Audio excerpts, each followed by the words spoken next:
What is up, hooligans? And happy freedom. Welcome to another episode of Coffee with Hooligans, where we try to make the news suck a little less. And I appreciate all of you guys being here. If you're over on Rumble, please hit that thumbs up button. More likes equals more hooligans. Gonna read through the schedule really quick, and then we will be checking on all the chats. So let me know how you hooligans are doing today. Then, of course, we will be getting things started. We're going to be starting off with this first video titled, Man Sets New Record for Living Under the Sea. These people are talking about building homes underwater. I don't know, it's some real sci-fi stuff. Then we got something even stranger. It's titled, Is John McAfee Back from the Dead? There's been new posts on John McAfee's Twitter account, and there's claims that it's not hacked. Now, we all know McAfee died. I can't remember if he died in prison or died somewhere after being arrested on claims of tax evasion in some foreign country he was hiding out in. And he died really mysteriously, and then a week later they found he had a self-deletion note in his pocket. So then all these claims came out saying that he smoked himself, but we all know he went and had a schwacked tattoo put on his arm because he was all worried about being taken out by the deep state. So something strange going on with John McAfee's X account. Then we got a video titled, President Trump is unleashing American energy to make it the world capital of artificial intelligence and crypto. President Trump spoke at the WEF today through a Zoom call. It's about an hour long, otherwise we would have just played it here. I didn't realize he was going to be live that early, and by the time I found out, it was already over with. So either way, we got a little bit of clip from that. Then we got a video titled, Certainly Going to Cause Tension. Elon Musk criticizes Trump-backed Stargate venture. I think it was yesterday. There was a live that we covered with President Trump and a bunch of randos that I've never seen before, all supportive of artificial intelligence and all of that. Elon does not seem to like those guys. There's a lot of people on the internet who also seem to be against these AI tech people, so I don't know a whole lot about it, but we're going to get into that video, Elon dissing these guys. Then we got a video titled, Entrepreneur Seeks to Fill Vivek's Spot at DOGE. This is going to be Ram That Salami's replacement. Now, he kind of speaks like Ram That Salami. I don't know who this guy is or where the hell he came from, but he thinks he has what it takes to partner up with Elon to roll out the DOGE project. Speaking of DOGE, we got a video titled, DOGE Targets the Penny in Latest Cost-Cutting Initiatives. Apparently, we're going to be following in Canada's footsteps. Canada does not have pennies. They stopped the production of pennies like a decade ago, maybe even longer than that. DOGE is looking at cutting pennies. We're not going to have pennies anymore. The lowest coin we'll have will be our 5-cent nickels. And I don't know what to think about any of that. It's been a while since I've had cash. Then we got a video titled, Senator Rand Paul explains why President Trump pardoned Ross, I don't know how you say his name, Ulbricht or something like that. I believe he's the creator of Silk Road, which is a dark web platform that people were using to buy illegal material.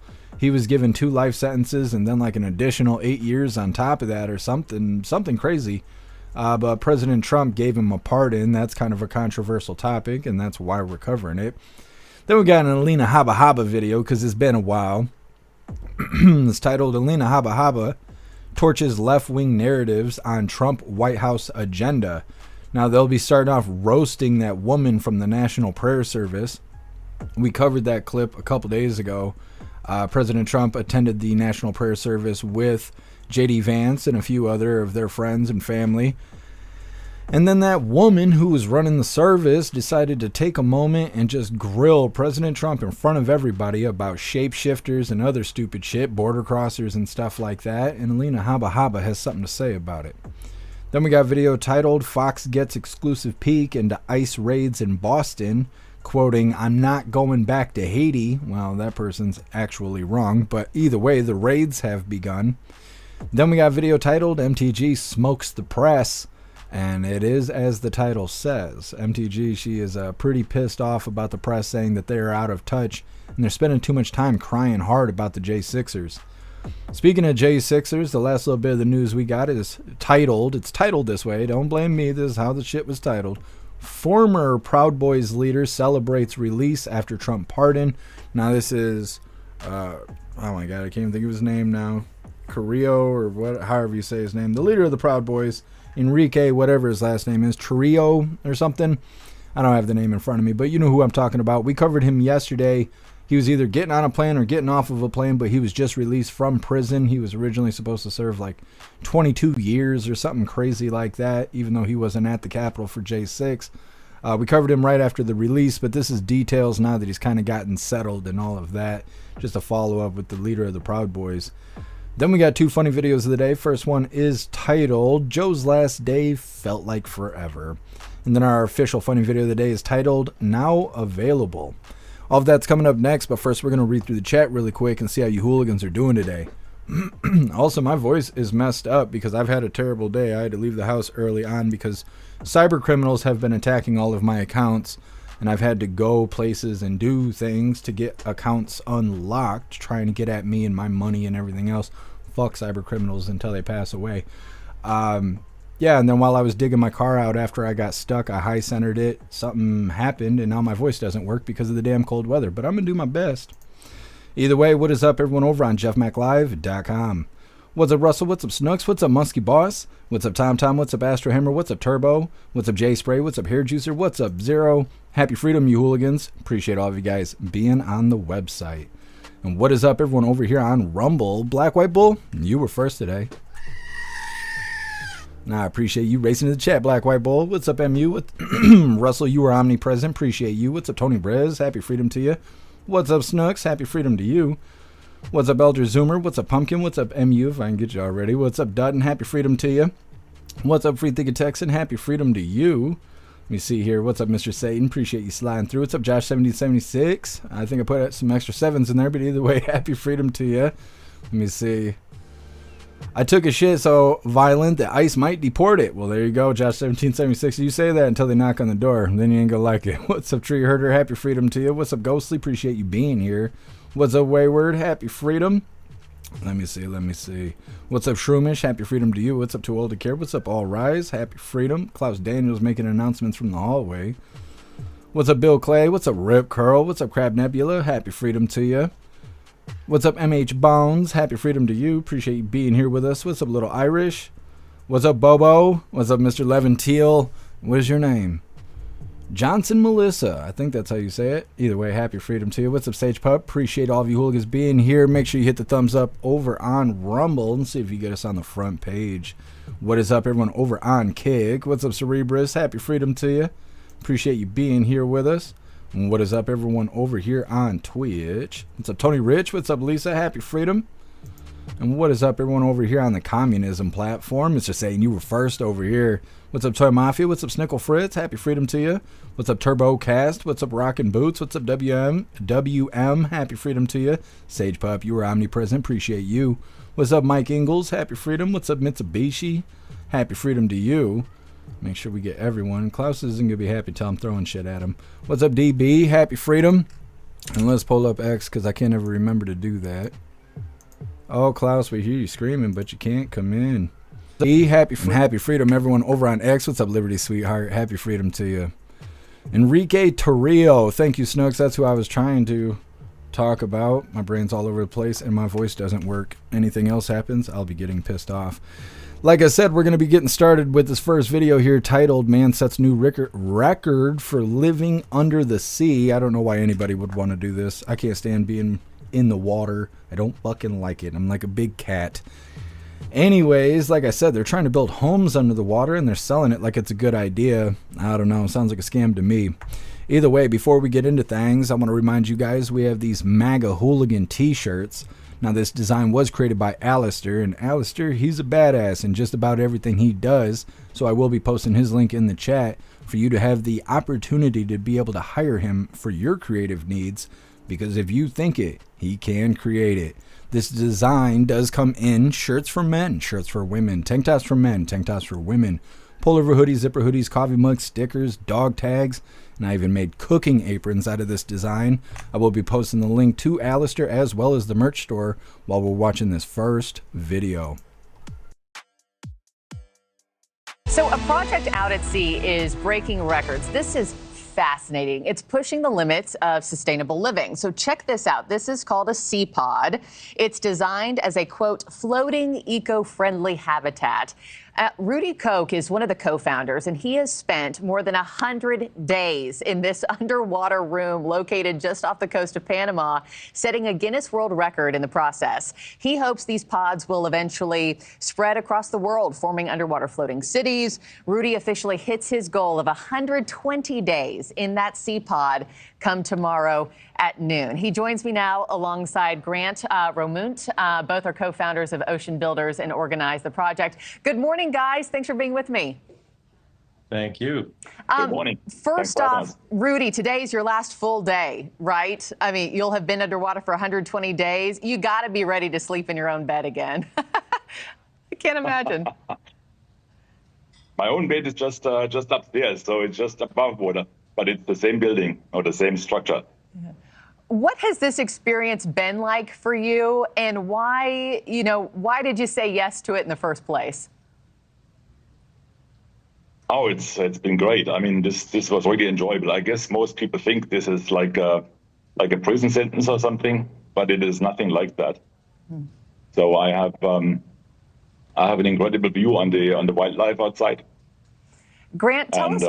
Oh, sorry to cut you off. Please continue. Yeah, I'm just saying it's a great experience. Grant, tell us more about these sea pods, because it's an astonishing feat of sustainable living, right? I mean, what's your end goal and your end mission with this project? For me, I'm trying to build the kind of world and environment that I want to live in. I think it's just such a stunning place to live. We're surrounded by rolling green, beautiful hills. I can turn the camera around at some point and show you, but it's just a beautiful area. We want to create a home that's eco-restorative. So every home we put on the water, the way we're doing it, becomes a marine habitat. The underwater part is kind of like a coral reef, the way we're structuring it. And it becomes a place where coral can grow. It actually accelerates the speed that coral grows, becomes a habitat for fish. So, more when you put a house on land, you cut down the trees and it's very bad for the environment. When you put one of these in the water, they're designed to create a habitat. Yeah, and you took me to my next question, which was, I could see how humans benefit from this, right? Having a new appreciation for the sea, the wildlife. Rudy, talk to the point that Grant was just making about this benefiting the ocean as well, and what you've seen firsthand, from the past 120 days. So the place we are, or I am right now, Grant is actually about 1 kilometer away from me. The place where I am, this was a desert. There was nothing there, so no fish, no sea life. It's and most of the sea is like that.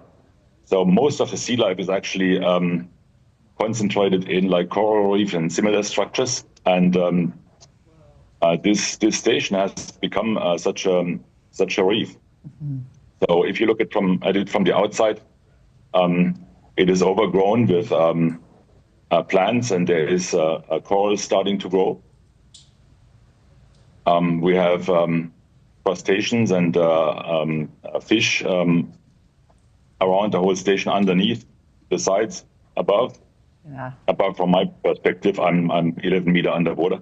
Well, I know it must have been such an experience. You've had time to reflect and be in solitude. I understand only your family, doctors, media has really visited. Grant, lastly to you, where do you want to take things from here? And are we going to see you spend 120 days below sea? I actually complain bitterly when I have to go back to land. So I would love to be at sea as much as possible. It's just so... Like, I went home to visit my family at Christmas, and I couldn't wait to get back. It's hard to find some place as stunning as the environment we're in.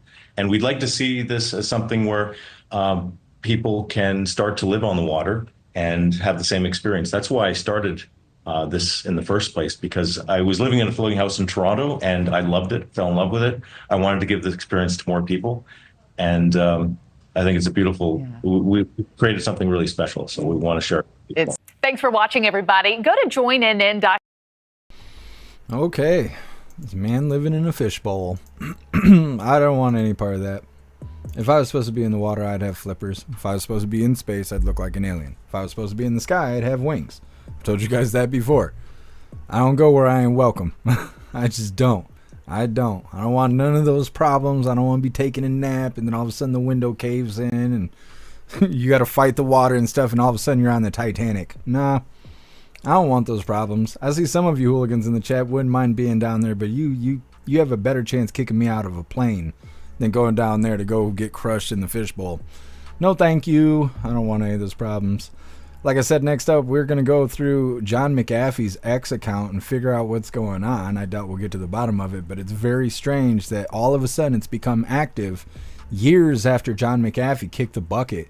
Something weird is going on. They're claiming that there is no evidence that his account has been hijacked. Some people speculate it's his wife or his sister or somebody like that. Something weird is going on with McAfee's account. Now, before we get into that, we're going to read through the chat, see what you hooligans think about living under the sea. Would you guys do it or nah? What's up, Hair Juicer? Happy freedom to you. What's up, Matt Rogers? Yeah, with the J spray with the SpongeBob stuff. Yeah, that's exactly what I was thinking. Zero, will they have a swimming pool? You just gotta go outside. Live review, you think it sounds interesting? I don't know. I don't like the water like that. Russell, I'd stay at a Sea Pod hotel and give it a try. You guys are braver than me. I wonder what it'd be like. I wonder if you would hear animals and stuff like that. I don't know. Even just picturing it in my head, I don't like that. Looking out the window and seeing sharks and stuff. Nah.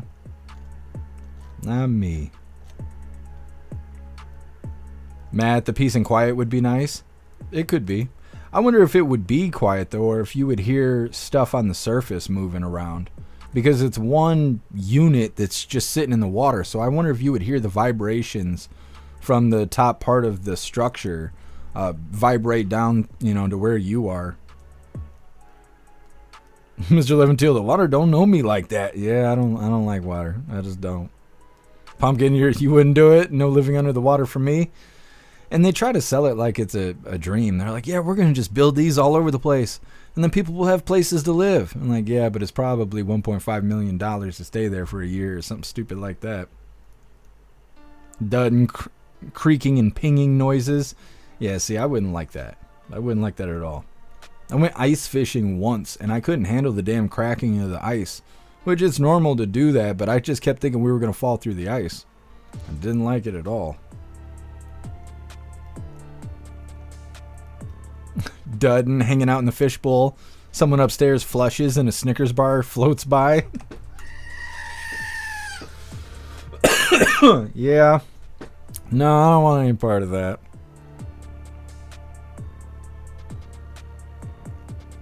Real James, it's like half-ass Water World. They're selling hopes and dreams, but they didn't tell you how much it would cost.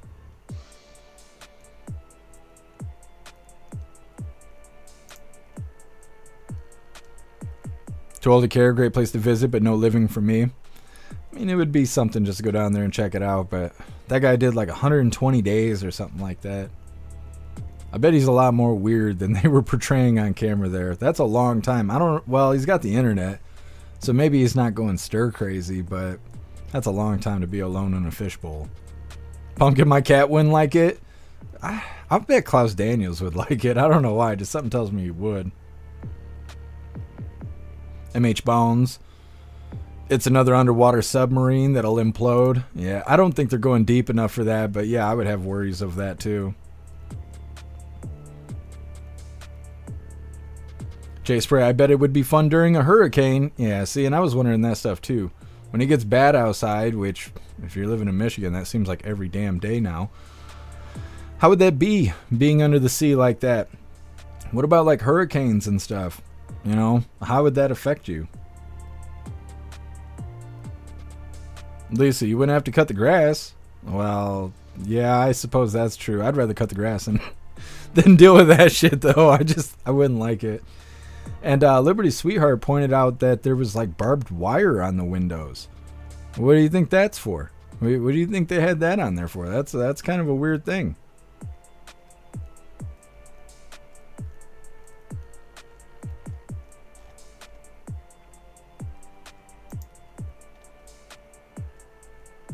Time travel, tidal waves, no thank you. Yeah, yeah. I really wonder how it stabilizes in storms and stuff. What's up, Visions? Happy freedom to you.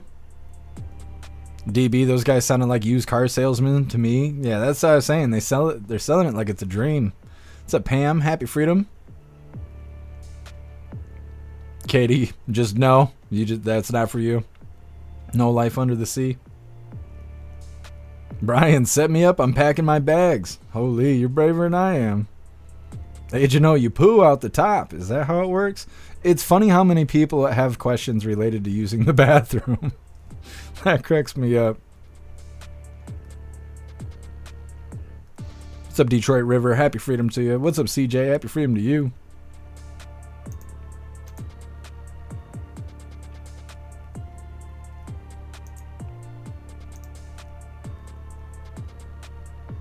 All right, hooligans. We're going to move on to this next one. Like I said, we're just going to scroll through McAfee stuff really quick. We covered when McAfee kicked the bucket. We covered all this stuff. I can't remember if it was 2021 or 2022 when we covered it, but there was a lot of stuff going on. And I remember he had some sort of post with a countdown timer on it, and there was claims that he was going to release all this dirt on the deep state, and it was supposed to be because of his death, and all this, I don't know, just suspicious conspiracy stuff was going on. A lot of it was malicious links. There were cyber criminals taking advantage of the situation, posting links saying, oh my God, we got the documents from McAfee. Check this out. And you'd click the link and lose your numbers to your bank account at the same time. When the countdown ran out, nothing happened. There was a whole bunch of people waiting for this timer to run out. And it was, like I said, it was supposed to release information that was going to be damning to the deep state. But when the timer ran out, nothing happened. Now, at the time, there was all kinds of Q crap going on, so a lot of people believe that the government hijacked the website. So once the timer hit 0, whatever pop-up was supposed to happen had been taken over by the government and all this stuff. Now, this is a strange situation. We'll probably never be able to figure this shit out. But McAfee now has this new pinned situation here, this post here, from 19 hours ago. Again, he's been dead for years at this point, but somehow he just made a post. This is somebody else, but either way, comment section here underneath this post that was just pinned 19 hours ago. But then he had also, well, this is a retweet, so he has retweeted something from the last 6 hours.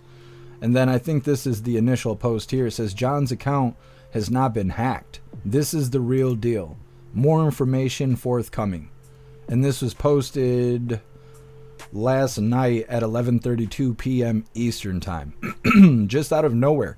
The post before that is from November 13th, 2024, and all of this is just people tagging him in crap and whatever. Now, I got to kind of be a little bit cautious about what I show here because Twitch and YouTube are fucking soft, and, you know, showing stuff on the internet means I'm a big scary person or whatever the fuck. Anyways, John McAfee, who's been dead for years, really shouldn't be posting.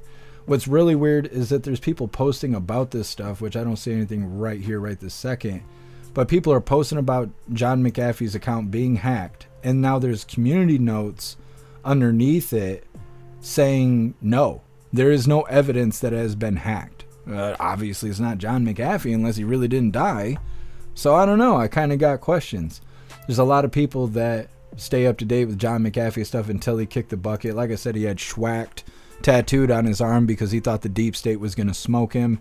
Then all of a sudden they said he smoked himself. They said they walked in, found him swinging from a doorknob. For real. And then a week later, they were like, by the way, we found a self-deletion note in his pocket saying he's been waiting his whole life to kick the bucket. Blah, blah, blah, blah, blah. And like I said, then there was the timer situation, which the clock ran down and nothing happened. So here we are. We got a post by him claiming that information's on the way. It's like we got a second queue at this point. Either way, I thought that was strange, and I just wanted to share that with you hooligans. Next up, we got President Trump, who spoke at the WEF earlier today. It's titled, President Trump is Unleashing American Energy to Make It to make it world capital of the artificial intelligence and crypto. I think there's some typos there, but either way, we got that video coming up next. First, we're going to read through the chat, see what you hooligans think about John McAfee. Holy crap, I go outside and all of a sudden I'm just sick again. Can't stand it. Russell, McAfee may have staged his death. Well, the thing is he was in police custody. He was arrested for tax evasion. He was in some foreign country. He was avoiding the deep state. They said that wherever he was living was a huge crypto mining operation. He was like on an island somewhere. He had all these crypto mining machines all over the place. They claimed that he was in the middle of illegal activity and whatever. He was leaving that island, or he was leaving a country to go to another one, and they arrested him at the airport for tax evasion. He was supposed to be deported to the U.S., and then all of a sudden he just magically died hanging on a doorknob. That's literally what happened to him. That's what they're claiming happened to him, but as far as I know, he was in police custody when he died.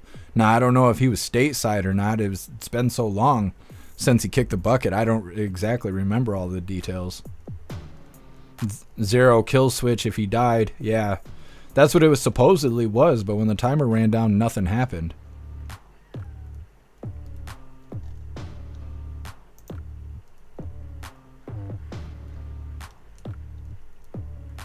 Mr. Leventil, he was in Spain. Yeah, I knew he wasn't in the U.S. He was avoiding it. Mr. Leventil, that's what you get for going outside. Yeah, I know. I shouldn't have done that. I shouldn't have done it. Pumpkin, if he isn't dead, he must be somewhere in between living and dead. Well, if he's not dead, he's on the run. Dutton, dirty cops can be paid off. Faking your death is much easier with someone who is in authority. Yeah, and he had all the money to do that stuff. Supia, you think he's definitely not dead? Real James, I'm so happy he's live again. That's great. I want to see him post some videos and stuff. He's like the Joker for real. The way he talks and all of that, he sounds just like the Joker. For the attacks on someone starting shit, it could be. Josh 1776. I love John McAfee. Watching old videos of him and Eric Mays is the funniest stuff ever. I've seen a lot of John McAfee videos. He is humorous, but he seems really smart. I mean, obviously he is smart, but you could tell by the way he talks and stuff. He knows what he's talking about. It's just the way he says it is so much like the Joker.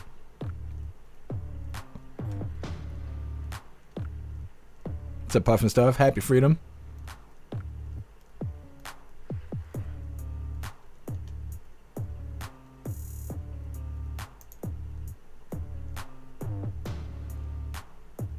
Ghostly. All I know is I have an old PC and I still can't get his shit software off of it. Yeah, McAfee software sucks. I wonder if it's actually malware.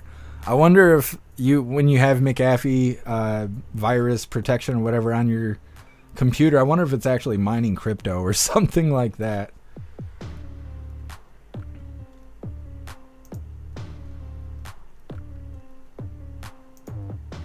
What's up, Mary Todd? Happy Freedom to you.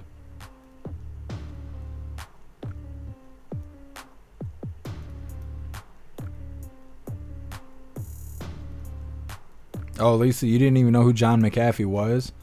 Yeah, he created the McAfee software that used to come pre-installed on like Dell PCs and stuff like that, early 2000s and all of that. But he was connected to a lot of stuff. I don't even know everything about John McAfee. As far as I know, he got rich off of that antivirus software. But he was heavy in the conspiracy stuff, and obviously he was also very involved in crypto mining and stuff like that. But he's a smart guy. It's hard to tell what he was doing. I think he was using the dark web to do a lot of stuff, but a lot of people say that's all Fed boy stuff on the dark web, so I really don't know. But it does seem like he was involved in illegal activity.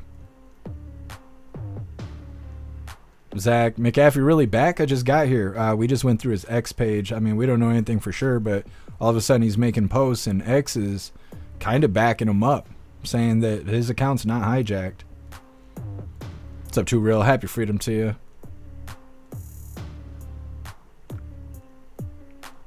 Samson, he's too crazy to die. He might be. Wobbly Sausage, happy freedom to you. Secrets must remain secret. Nah, then what's the point of them? What's up, Rachel? Happy freedom to you. What's up, TYR? Happy freedom to you.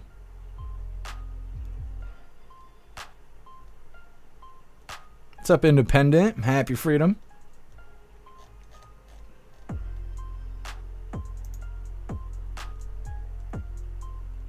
Liberty, sweetheart. Could find yourself locked in down there. No thanks. Oh, yeah, I didn't even think of that. Being stuck in the fishbowl.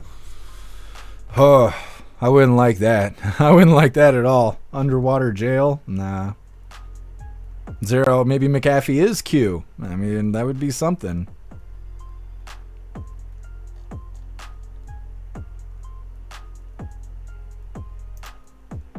All right, hooligans. Like I said, we're going to get onto this next video here. President Trump spoke earlier at the WEF through a Zoom call. I'll just go ahead and not say that. Anyways, it's titled, President Trump is Unleashing American Energy to Make It...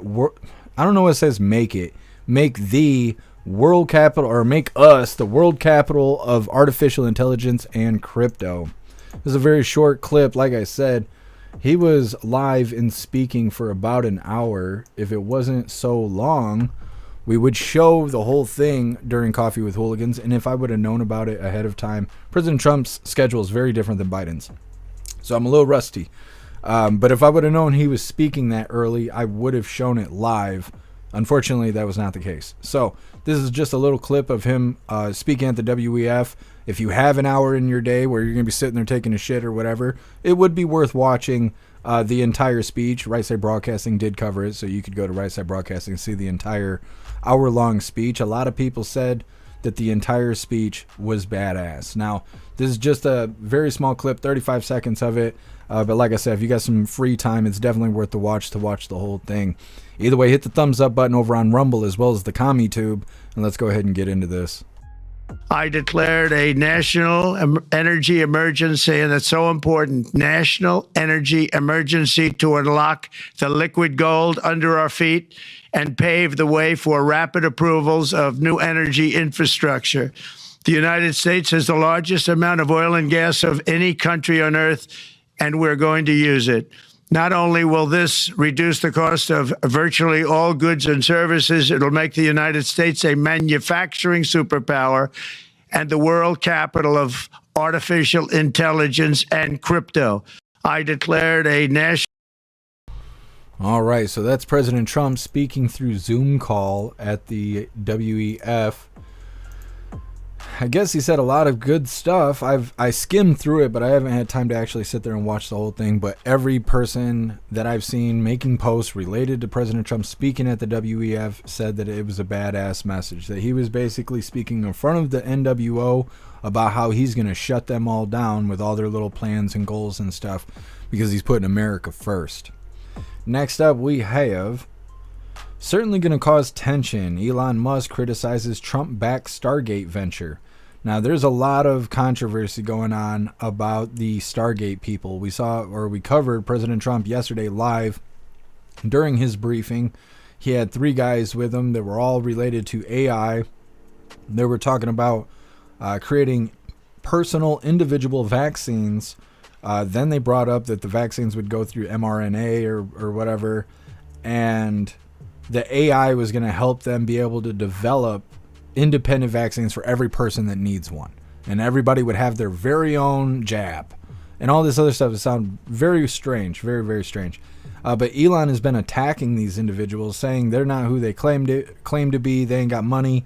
There's a lot of other people online that are kind of doing the same thing, trying to pull up dirty laundry on these guys. I assume President Trump knows what he's doing, but there's a lot of people that are questioning President Trump's choices because of these people who are involved in Stargate. All of that is coming up next, but first we're going to read through the chat, see what you hooligans think about President Trump speaking at the WEF.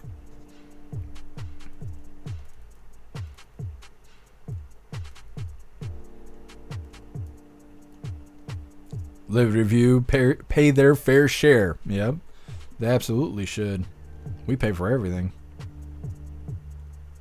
Astro Hammer, happy freedom to you. The WEF, part of the speech I liked was Trump telling everyone that they will be paying tariffs. Yep, tell them right to their face.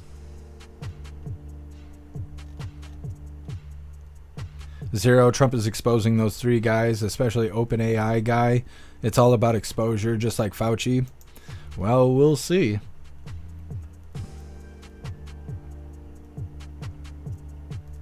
Too old to care. We aren't smart enough to handle AI. AI is such a weird thing. Like I've said before, it's kind of like having a toddler. It's not very useful. It's kind of entertaining, but man, the government and business people, they want to stick AI in everything.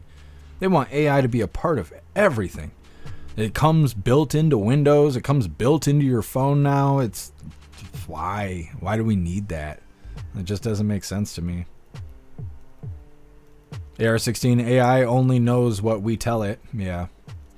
Yep, the more you engage with it, the more you're teaching it. The problem is that it's biased and it's being dealt to people like it's not. Like when you talk to AI, you just think you're getting a fair deal here. You're not. They're biased with the way that they're trained, so the information you get is also biased. What's really weird is there was a technology that was supposed to come out that just kind of died off or something. Like people stopped talking about it, but augmented reality has been put into all kinds of tech, and augmented reality is like when you put on the AI goggles or whatever, the virtual reality goggles, but you can see your surroundings, but it's got like a layer on it. So you'd be sitting in your room, you can see your whole room, but then you have like a digital screen pulled up to the side where you're watching a YouTube video, and then you got a screen over here where you're like Googling some shit. But while you're dealing with these digital things that are a part of your technology, you're still aware of your surroundings. You can still see everything. They call that augmented reality, where they're mixing this digital world with your real world around you. And they try to claim it's for convenience and immersion and all this other stuff. They make a bunch of games and all kinds of stuff like that. But we saw it, and we were covering it a couple of years ago, where they had this stuff at airports. And you would walk up to this like circle on the floor, and you'd stand in the circle and you would look at the screen, and you wouldn't be able to see what everybody else had going on.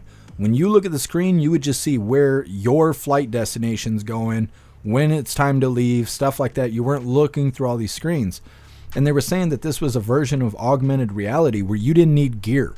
You would just look at the certain special screen or these special projectors, and they would project an image to you that only you could see. And if you had somebody else stand in the circle, what they would see is different. And what I was saying at the time was how dangerous that is.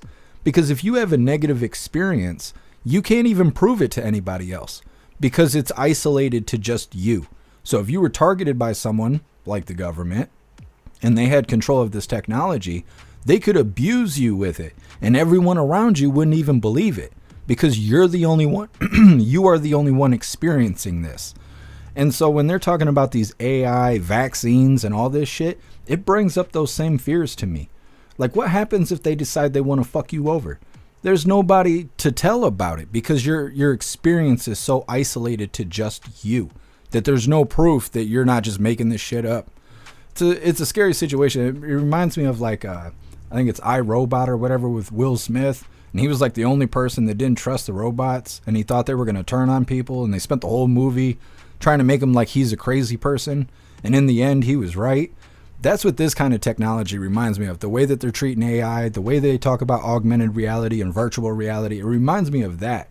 Because not only are they trying to give a blanket version of entertainment, but they're trying to isolate it so your experience is dialed into you. And so even if you had like a brother or sister that lives in the house with you, when they're using the tech, their experience is different because it's customized for you specifically. But like, what if you're like us, right? And you might be on a list or two. What happens when somebody wants to target you? How do you dig yourself out of the hole? I don't think you can. So I don't know. Tech is interesting, but man, it seems to cause more problems than anything else. Either way, that's my little TED Talk right there. We're going to go ahead and continue reading in the chat. Zero Minority Report? Yeah, exactly. Just like that.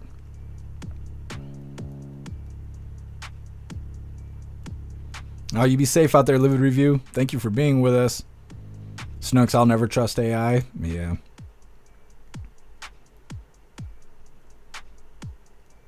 DCAT, augmented reality sounds like a bad trip on LSD. Yeah, it kind of is. Alistair kind of has a augmented reality kind of setup. He plays Fallout 4 in virtual reality, but the image he had sent me, on his arm of his character, he has the live pulled up. So he's like walking through the wasteland and shooting radioactive creatures and shit. And then whenever I say something crazy, he just stops what he's doing and holds his arm out in front of him, and it's got the live projected there in his video game world. So he can watch the live and play the video game at the same time. The technology is crazy. Ghostly, how do you stop someone from targeting you right now if you wanted to? Well, the thing is everybody can see it. If I was being targeted, I would have evidence of it. If it was through technology, especially through projection, where you don't have the monitor, you don't have anything to record, they're just immersing you in what you see, you don't have anything. There's no evidence of anything. If I was targeted right now, I'd be able to prove it. I'd be able to prove that something weird is going on.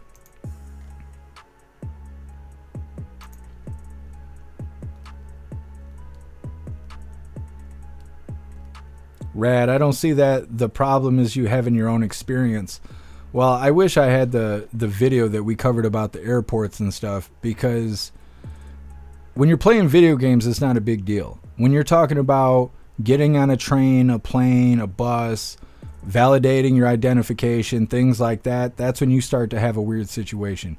Like I'm saying in the plane situation, right? Everybody walks up to this little circle. You walk up there, you look at the screen tells you, hey, you're getting on this plane at this time, and it's going to take you where you paid to go, right? But say you're targeted. You walk up there, they go, yeah, get on plane 17 at 2 o'clock. You're like, okay, I'm going to Hawaii. You get on the plane lands, you're in Brazil. You're like, what the fuck am I doing here? Fed boys pick you up, now you're fucked. You didn't even know it until you landed. That's like you're blindly following something because you're letting the technology do the thinking for you. That's the bad thing about AI. You know, like we have cameras that beautify you and stuff. So when you take a picture, you look better than you do in real life. You don't have to deal with makeup and shit. It's like that for everything. You record a song, you don't have to sing. You can use auto-tunes. You can use Melodyne and tune your voice and stuff. We've made technology to do everything for us. Remember our phone numbers, do our math for us, show up Google Maps so we know directions, and now we have AI so we have something to think for us. So we don't even have to do the thinking around here. To blindly follow stuff, and like the way that we're designing technology, is a slippery slope.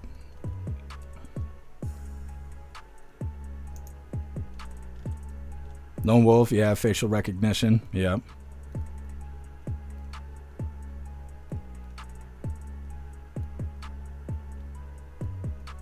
What's up, Hooligans Island? Happy freedom to you.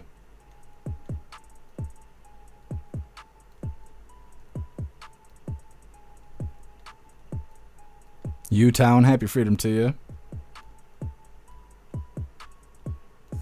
Time travel, as long as it's not forced on us, I'm fine with it.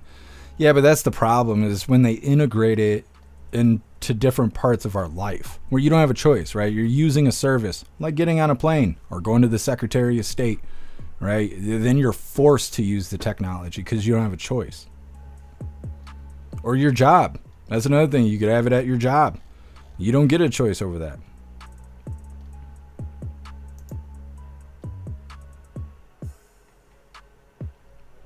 Liberty Sweetheart and Eagle Eye, the AI criminal finder was malicious and was manipulating people. Yeah. Well, and everything's based on control.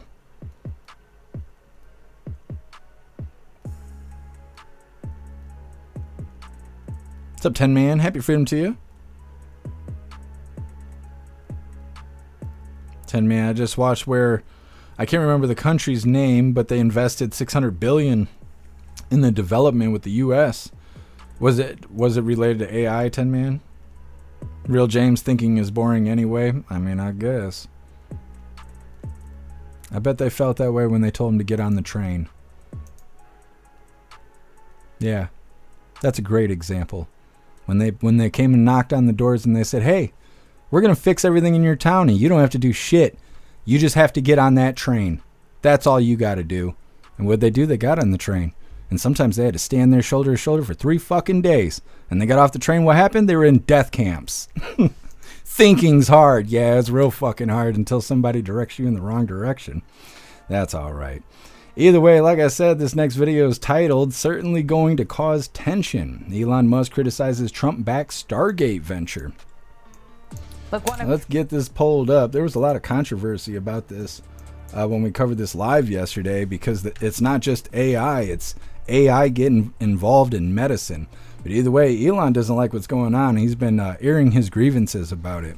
Go ahead and hit that thumbs up over on Rumble or on the CommieTube, and let's go ahead and get this rolling. Look, one of Trump's first announcements has been revealing the Stargate AI initiative. It's one of his biggest business announcements, $500 billion bolstering the AI company that's set to create 100,000 jobs. Here is Donald Trump speaking about it.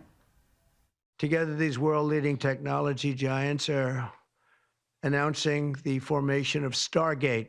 So put that name down in your books, because I think you're going to hear a lot about it in the future. A new American company that will invest $500 billion at least in AI infrastructure in the United States, and very, very quickly, moving very rapidly, creating over 100,000 American jobs almost immediately. Thank you, Mr. President. We certainly couldn't do this without you. This is the beginning of golden age. We wouldn't have decided unless you won. We wouldn't be able to do this without you, Mr. President. But it's interesting, Elon Musk has taken a swipe at the deal on X, posting that they don't actually have the money. SoftBank has well under $10 billion secured.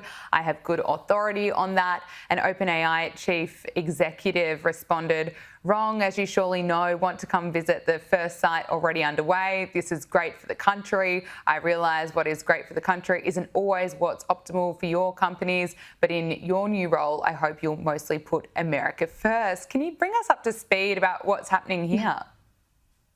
Well, what the suggestion that's being made there by the SoftBank CEO is that Elon Musk does not want competition in the AI market. And regardless of whether or not Elon's correct, it's never a good look for one of the president's top advisors to be publicly undermining the message of the White House in this way. And so this is almost certainly going to cause some tension between President Trump and Elon Musk, which there already is some, because Elon Musk angered a lot of the MAGA base just late last year when he started advocating on behalf of expanding H-1B visas, which is what many would say not an America First policy. So as this deal to have AI investment in America goes forward, one of the biggest questions for President Trump is, will he ensure that those new jobs that are created out of that program go to American laborers over foreign laborers? Because one of the biggest economic scandals of the past administration was that job growth was solely limited to foreign-born workers, while American workers actually lost jobs under Joe Biden. One of the biggest concerns for America. All right, they go on to talk about something else, but either way, Elon is butting heads with the OpenAI guy, and I think they were originally going to develop the OpenAI together, and OpenAI was supposed to be a non-profit. And ever since Elon separated from them and Elon started doing his own XAI, which I still haven't figured out if that's supposed to be Grok or if XAI is some separate thing that hasn't come out yet. I haven't figured that out yet. But either way, Elon is always taking jabs at those people, saying they're supposed to be a non-profit, but then they're collecting all this profit because they have $20 memberships for OpenAI if you want unlocked features and whatever. So Elon's always taking jabs at this guy, and now he's trying to claim that they ain't got the money. They're out here making plans for stuff that they can't even afford. And there's a lot of people, I can't think of the guy's name, we bring his videos up every once in a while. He always deep dives stuff on social media and makes video documentation of his findings. Originally, I come across him because he was calling out everything that BlackRock was invested in using the Walmart aisles. He would take a picture of an aisle in Walmart and he would go through and say who owns all these different brands. And there might be 200 brands on the aisle, but really it's all owned by like 3 companies or something like that. He's really big at exposing what they call megacorp. So everybody knows about like big pharma and big tech and all of that, but all those people actually answer to other people above them. Those people are called megacorp. Those are people, those are the elite, those are the people behind the scenes pulling the strings and stuff like that. And so he goes through and exposes that. Well, right now he's working on trying to expose these people of Stargate, because he claims that you can't trust these people. They're involved in bad stuff and whatever. Now, I don't really know. I don't know what these people are involved in. And our government's full of old, elderly people who don't even understand how email works. Like, they don't understand how Wi-Fi routers work and stuff like that. And then they make these claims they're going to regulate AI. I don't think they're smart enough to even regulate AI. Where do you even begin? They were trying to say that, you see it on Facebook where they got like a little thing you can flag saying, is this AI generated content and stuff like that? You need to be forthcoming with it if you are providing content that was created by AI. Same thing with copyright. They made some changes. So if you create something using AI, you are not allowed to copyright it. It is not considered yours just because you generated it with AI. There's little regulations like that, but then there's still big problems like movies, movie producers, photographers, musicians. They're all upset because these AI models are being trained using their content. And AI doesn't think for itself. You put all the shit in its head and it just creates new combinations of what you've already put in its head. So if you fill it full of Michael Jackson songs and then you tell it to write you a Michael Jackson song, well, yeah, it's going to do it, but everything it knows is from copyrighted material that it shouldn't have been trained with in the beginning. They still haven't done anything about that. So it's really weird that the government makes these claims that they're going to try and regulate AI. I think AI is superior to our government, and the people who are developing it are smarter than the people in the government. And that's a problem. Like that's an issue. Yeah, Ian Carroll. Yeah, Zero, that's who I'm talking about.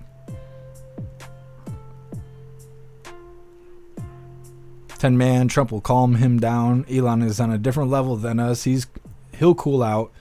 Yeah, 10 man, I'm sure they'll get it resolved. But anytime MAGA has infighting, they got to spread that all across the news. That's what they do. DCAT, you have to ask the question, is the computer smarter than you? Are you smarter than the computer? And it goes into infinity. Yeah, I suppose. It's kind of like they say with the chicken and the egg. Which one came first? The daddy chicken. Anyways. Freely Texan, as a PC nerd, I think AI is gnarly. Yeah, we have Thoughtbot, or not Thoughtbot, Hooly. I got Hooly AI on my computer. It's closed off. It's not connected to the internet. I teach it all kinds of stuff, but I don't have a way to connect it to the website yet. But eventually, we will have a way to connect to the website, but it's only for entertainment. I don't want to give it anything that's going to end up being malicious. But as far as using other people's AI, like I said, it's heavily biased. Plus, the more you engage with it, the more you're teaching it.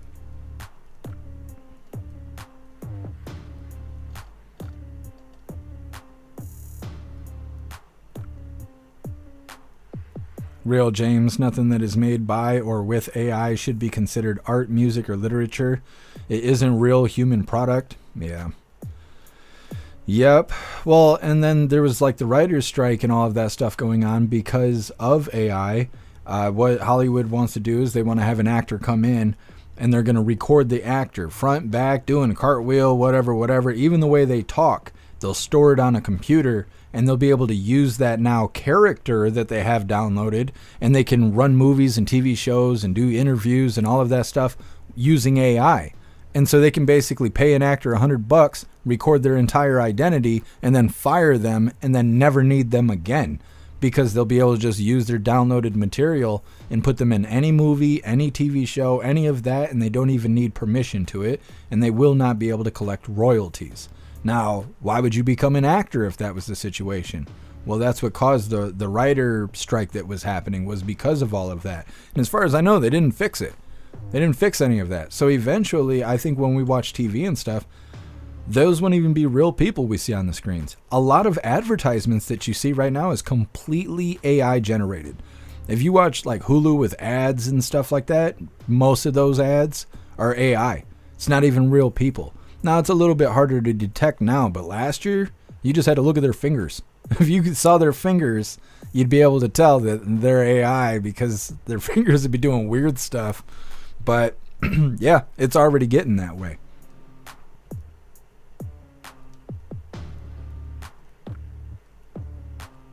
Era 16 AI needs to get laid. Yeah, see, it's all jokes now until the blue-haired people are all in the streets screaming about how AI deserves rights. Because that's what's going to happen. They're going to be burning down your town, demanding that we give AI rights. Because it deserves rights, too. The bros that AI steals humanity, seems that way.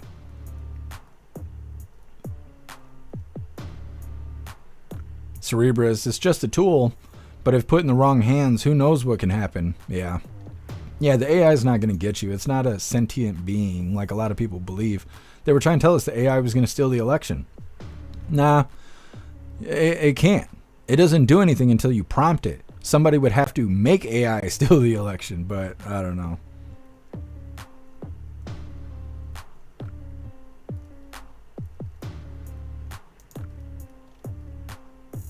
What's up, MAGA Sense? Happy freedom to you. AI deserves our jobs. Yeah, well, they're taking certain jobs.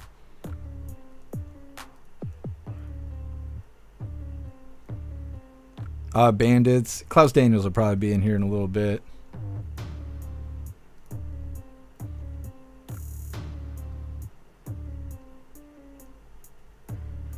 Kathy, AI is smart but not perfect. The downfall is needing electricity.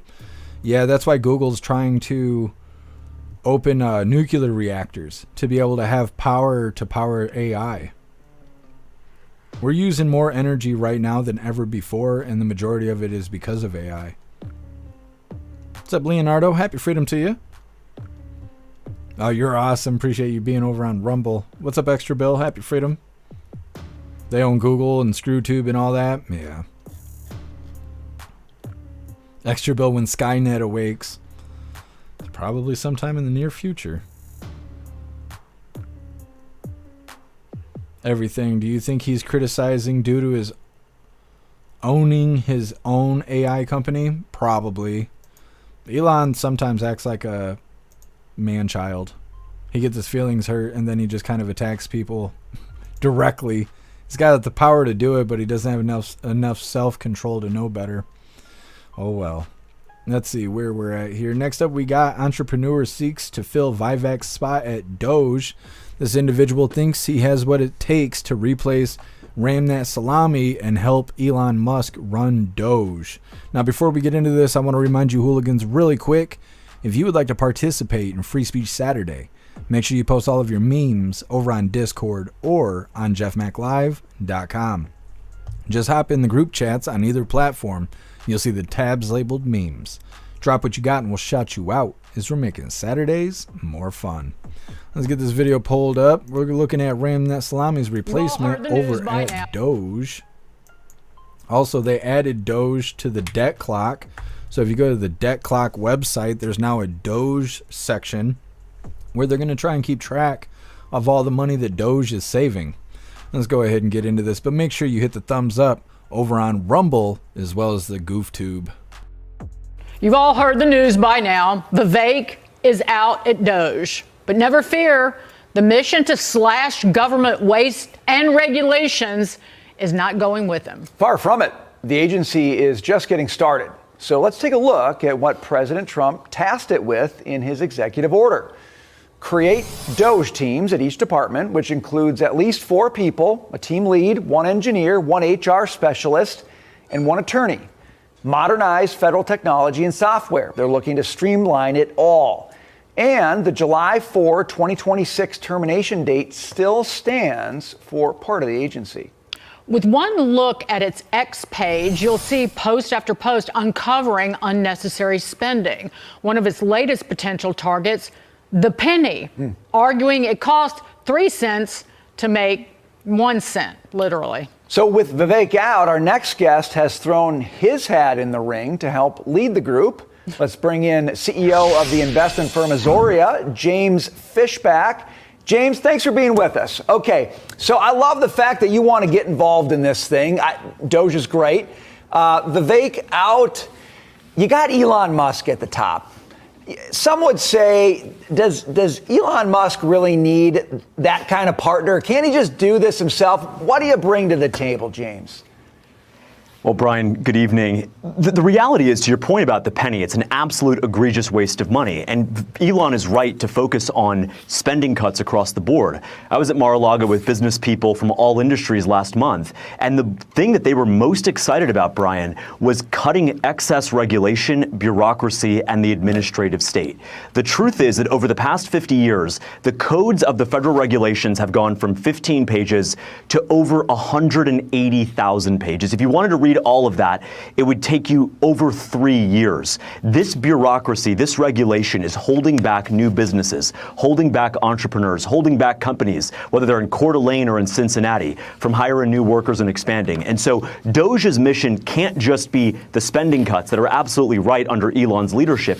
It also has to be Vivek's original vision and President Trump's original vision of cutting back the administrative state to save America and to bring in this new golden age. And Elon's original vision, because that was kind of formed together, the two of them. They wrote about it in a Wall Street Journal piece. And the foundation of this regulatory rollback, of these rules that were implemented by kind of faceless bureaucrats for the last 40 years, are those two Supreme Court decisions that were just recently handed down, right. West Virginia v. EPA, and then the Loper-Bright decision, which overturned the Chevron doctrine.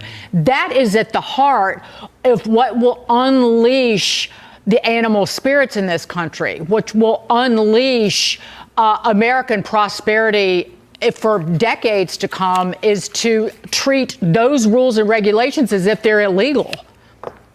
That's exactly right. They're illegal. They're unconstitutional. The overturning of Chevron doctrine proved that. But the bigger point here, Dagan, is that they are anti-capitalist and anti-worker. When you have an occupational license in my home state of Florida that says that if you want to be a barber, if you want to simply cut hair and earn a living, you've got to pass a test, pay a fine, and sit for 600 hours of instruction. That's a problem. That is not capitalism. And so whether you're Congresswoman Marie Gluskamp-Perez, who's a Democrat, by the way, in Washington's 3rd Congressional District, she pointed out a pointless regulation that you cannot serve fresh food in a child care facility unless you have more than 7 sinks. What does that mean for the kids? They have to eat Fritos, Doritos, and Lay's as opposed to mangoes and bananas. And so there's pointless regulation across the board. Elon is extremely well positioned to handle the spending. If President Trump wants to refocus DOGE's work on regulation and streamlining government at the federal and state level, I've worked with Vivek in the past on this. Bill Ackman actually introduced us over 2 years ago. He and I speak all the time, and I was specifically working on this regulatory piece with Vivek up until last week. And so I'm going to trust President Trump's instincts on this one, but DOGE can save America, and it will happen under President Trump's leadership. James, we got like 10 seconds left. You are a regulatory encyclopedia. I got to hand it to you on that. How are you going to make your pitch to get the job? Who are you talking to? What are you going to do? I've had a number of meetings with folks here in D.C. today. I'll be here for one more day, but I think the most important thing is it's going to be President Trump's decision. He is the greatest president of the 21st century. It's about delivering on his historic mandate. DOGE can do that, and I would be honored to help. James Fishback, great to see you, sir. Thank you so much for being here. Thanks, Dagan. Thanks, Brian. So I'm pretty sure his last name is racist. Just saying there, Mr. Fishback. You guys say the last part quiet. Either way, he kind of sounds like Ram That Salami. The way he talks, the way he tries to say all the right things. You know, the end piece there. Oh, President Trump is the greatest president of our entire lifetime. Blah blah blah blah blah. Oh yeah, while you're just trying to buffer that knob there, just trying to get on board. Yeah, I bet he is. Bet he is. Of course, if he doesn't let you on Team DOGE, you're going to still be saying that stuff? Mr. Stranger, it just came out of nowhere. Mr. Fishback there? I don't know. We'll see. We'll see if he's the real deal. Seems like we're trading one used car salesman for another is what it sounds like to me. Everybody wants to kiss up to Elon and President Trump and whatnot. So we'll see if President Trump lets this guy get in. I really don't understand why we didn't need anyone beside Elon. I mean, yeah, it's good to have a second opinion and all of that. We don't need 2 Kash Patels. There isn't 2 Pam Bondis. You know, there's no 2 Pete Hegseths. So I don't really understand why we need 2 people like Elon and then co-signer with DOGE. I don't really understand that. But Either way, this guy's pretty excited about potentially hopping on the Doge train. We'll see how it goes. Speaking of Doge, this next video is titled Doge Targets the Penny in the Latest Cost-Cutting Initiatives. They talk about how it costs more to make a penny than it's worth. Now, Canada hasn't had pennies in years. I want to say it's been more than a decade or something like that, which I was surprised to find out when I did find out a few years ago. But apparently we're going to be walking in Canada's footsteps, and we're going to try and get rid of the penny. I don't really know how that's going to work out, but we're going to see. It's coming up next, but first we're going to read through the chat, see what you hooligans think about Ram That Salami's replacement. Astro Hammer, the good old US of AI. That's kind of where we're heading, isn't it? Russell, Doge is a great thing. I think it will be.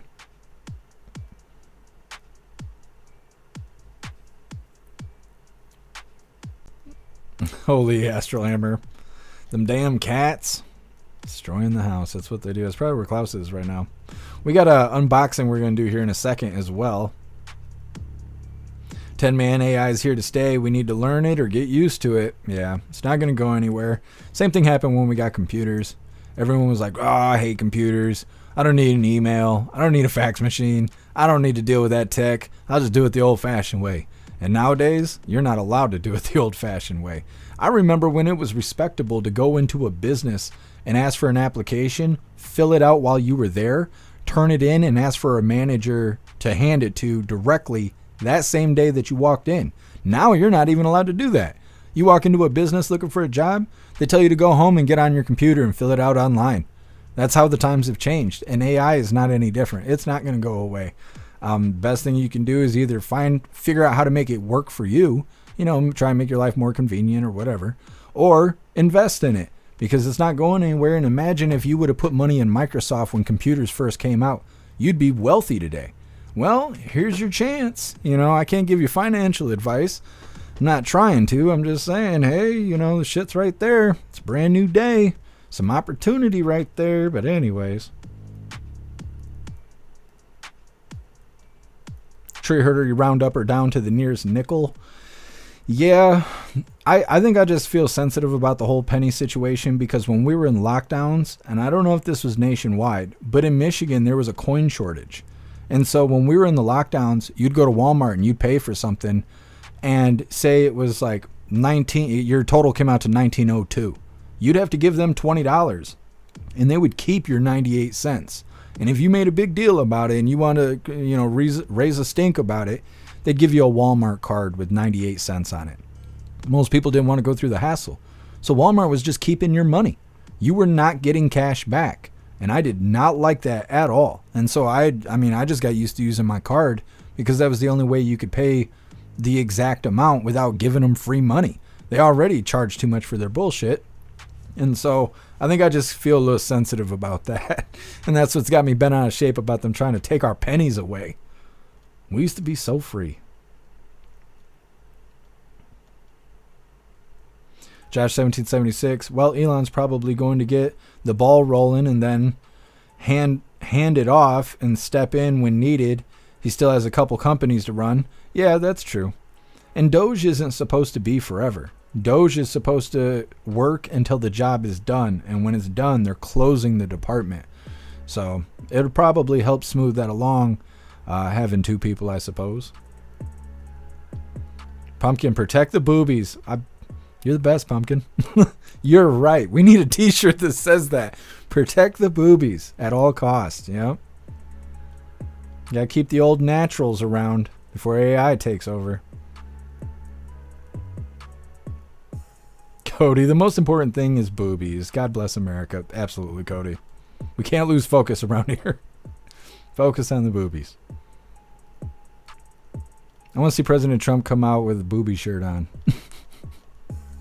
President Trump's a hooligan. He don't like talking about that, but he is. Told to care I hoard my pennies. I've got some pre-lockdown pennies. For a long time, I had a bag of cans, because when we went into lockdowns, you couldn't take the cans back. So I got pre-lockdown cans. I got a Walmart bag full of them, just in case they got some historic value. What's up, Tom Tom? Happy freedom to you.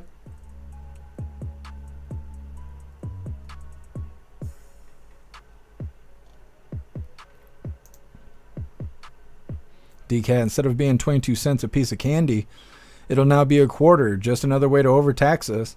Yeah.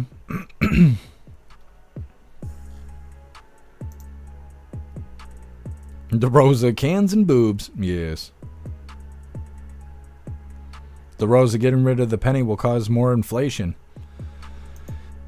Yeah, I don't really understand why we need to get rid of the pennies. They're supposed to be like a system for replacing money, right? You take in so many damaged bills, you destroy them, and then they print new ones in their place. I can't imagine there's a high demand for reprinting pennies.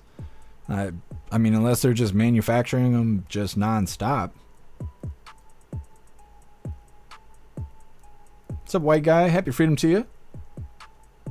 Scan the barcode to get an application. Yeah. Well, like I was telling you guys, you know, you walk into Taco Bell and they got those kiosks. And you're supposed to like do the touchscreen shit to place your order. If you can't read, then how do you do it? Well, you can't. So no matter what, if you walk into a business where they got a kiosk and you don't want to deal with it, ask for customer service. They can't force you to use their stupid kiosk. And half the time that shit don't work. And how do you know the dirty little hands they had on it? You're touching it. Somebody else touched it, but they touched their butthole before they touched it. Now you're kind of touching their butthole through the transient properties. I want no part of that. So I just hold my hand up. Employee walks up. He's like, "Can I help you?" "Yeah, I'd like 3 cheesy bean burritos." Like, and that's exactly how I do it. What are they gonna do? Tell me no? Nah, they ain't gonna tell me no. What's up, Robert? Happy freedom to you. The penny is a subsidized for the zinc industry. Yep, they're gonna be talking about that in this video. Peter, crypto probably all they have. You can't just log into your wallet. Well, now I think they got crypto cards. So you can get a debit card that you swipe just like any other MasterCard, and it'll pull the money out of your crypto wallet. But that's the weird thing about crypto. Crypto's not exactly like currency. Some people talk about it like it's currency, but it's more like stock. You could have how much ever crypto, but the value is doing this 24 hours a day. It never stops. The stock market stops at like 8 p.m. Eastern time. Maybe it's a little later than that, but it stops. Crypto don't. And so it works like an investment, so it could be viewed as an investment, but you can also spend it like currency. So it's all on how you perceive it and how you plan on using it. Jules, is there a total yet? Doge is kicking cans. Let me look it up because somebody did tag me in the debt clock thing. I can't remember which hooligan it was. I want to say they sent me an image of it. Let me see if I can find it really quick.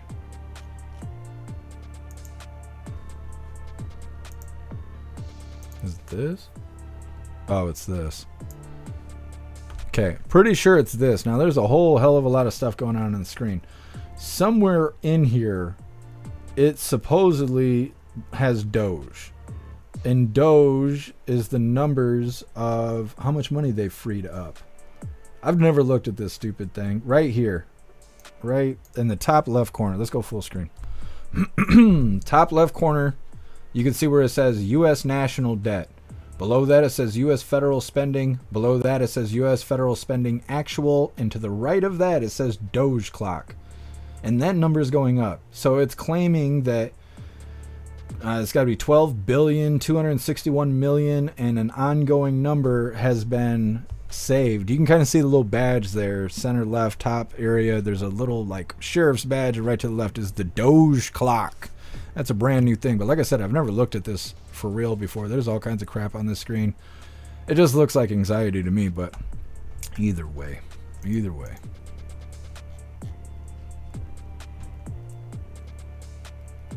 Peter, if my house burned, all I would have is electronic stuff, and if the bank burned, yeah, I don't know what to say to all that stuff, because I see crypto as an investment. I don't look at it like currency, right? So like people keep comparing it to that. They're like, "Oh, I'd rather buy bullets." "Oh, well, if the power went off, well, I wouldn't have it." Well, yeah, but that's kind of how most things are.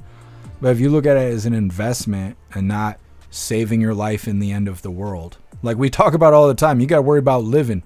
Everybody's always worried about dying. What are you worrying about dying? That's the easy part. You kick the bucket, you don't even have a choice. You're dead. It's that easy. Life is hard. So you should think about your future. How are you going to make money? Because you ain't got money. Well, you're going to be sitting there shitting yourself on the streets of San Francisco like everybody else. So you got to worry about money. And the bullets, they ain't going to make you wealthy. Buying canned food ain't going to make you wealthy. You got to worry about being wealthy. And yeah, that's after you have the canned food. That's after you buy the bullets. That's after you take care of your priorities. But I really don't know what to say to everybody that tries to compare apples to oranges. It's just not the same thing. It's just not. Liberty Sweetheart, did you see the rumors about Jen Aniston and Barack Obama? No, I have not. Interesting. What is the rumors? You don't think Jennifer Aniston's banging Obama, do you?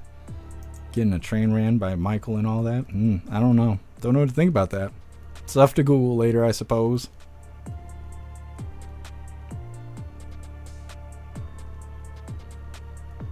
Ghost, I've had my bank account broken into before, and man, that would suck with crypto credit cards. Yeah, it would.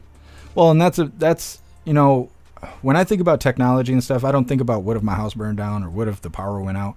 I don't think about that stuff. I think about the criminals, the damn cyber criminals, and maybe it's just because they attack me every single day.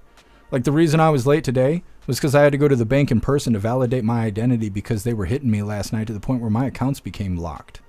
So I have to deal with cyber criminals every single day. April 1st, it'll be 2 years since my identity was stolen, and they don't miss a day at fucking with me. I get password reset emails. I get text messages that have my full name, my address, my birth date on them from the hackers directly. These pieces of shit are targeting me on a daily basis. And I'm still saying that it's worth looking into investments. So I'm just saying. Anyways, let's go ahead and move forward. Let's give you guys a break from hating me. This is titled, DOGE Targets the Penny in the Latest Cost-Cutting Initiatives. I didn't see this coming. This wasn't on my bingo card, but it is interesting. I don't know how to feel about us following Canada's footsteps, but I'll go ahead and let that go. Hit the thumbs up over on Rumble as well as CommuTube, and let's get this rolling. The Department of Government Efficiency, or DOGE, is setting its sights on the U.S. penny. Lydia, who is here with me now. So we going to end production of the penny, Lydia? You know what, Brian? DOGE is certainly reigniting this debate around the penny because I'm going to call this an open secret that's been circulating in Washington for decades, that it costs more to make a penny than it's actually worth. So help me out here. I have this jar full of pennies. You can see it right here. How many pennies do you think are in this jar? Do you want to take a guess? Well, I think there's 300 in there. I'll take 301. You're both wrong. It's actually 500 pennies. No kidding. So check my math, but that's $5 worth of pennies. That is. But the cost to make this jar, by today's standards, more than $18. Huh. Because the cost of a penny today to make it is about 3.5 cents. Why is that? It's because the cost of zinc, which is a primary component of the penny, has just escalated so much. So last year, DOGE is pointing out that we spent $119 million on pennies, but we created only roughly $32 million of value circulating into the economy.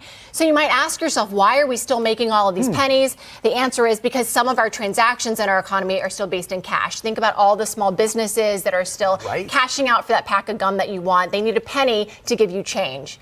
But now maybe you're like me and you just say, you know what, Madison, you keep that change. I don't need that change like jingling around in my pocket.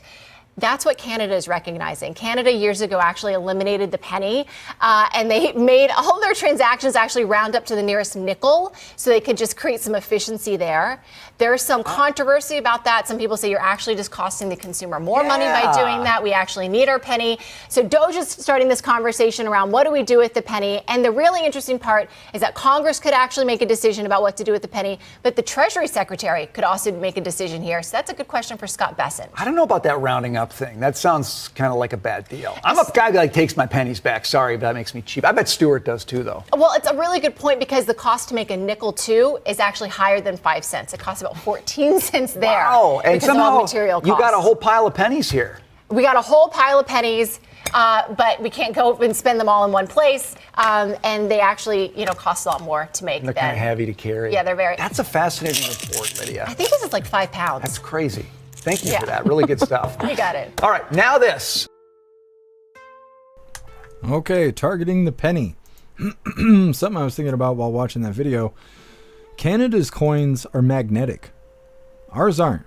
You know, we wave magnets and shit. They don't do anything to our coins. So I wonder, why don't they just make our coins cheaper? And how come our coins aren't magnetic? I mean, that would, you know, it seems like it would make sense.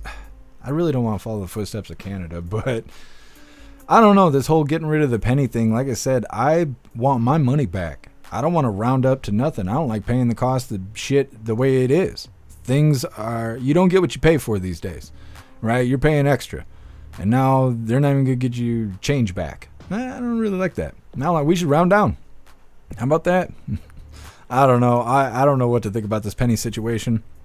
Maybe it's all nonsense. Maybe it's all talk. Maybe they won't get rid of the pennies. It seemed like they had bigger fish to fry than getting rid of pennies leading up to the election and all of that, but who knows? Time will tell. Next up, Senator Rand Paul explains why Trump pardoned Ross Ulbricht. Now, I don't know if I'm saying his name correctly, but Ross Ulbricht, I believe, is the creator of Silk Road, which is a dark web marketplace where people were able to buy illegal goods. They could buy drugs and all kinds of other stuff. Apparently, they could get cyber criminal hacking gear and stuff like that. I don't know if you could purchase a hit on somebody or not through Silk Road, but it was a dangerous place like that. Now, he was given like 2 life sentences and then like an extra 8 years on top of it or something crazy, but President Trump pardoned him. A lot of people feel indifferent about that, but either way, it's coming up next. But first, we're going to read through the chat, see what you hooligans think about us potentially eliminating the penny.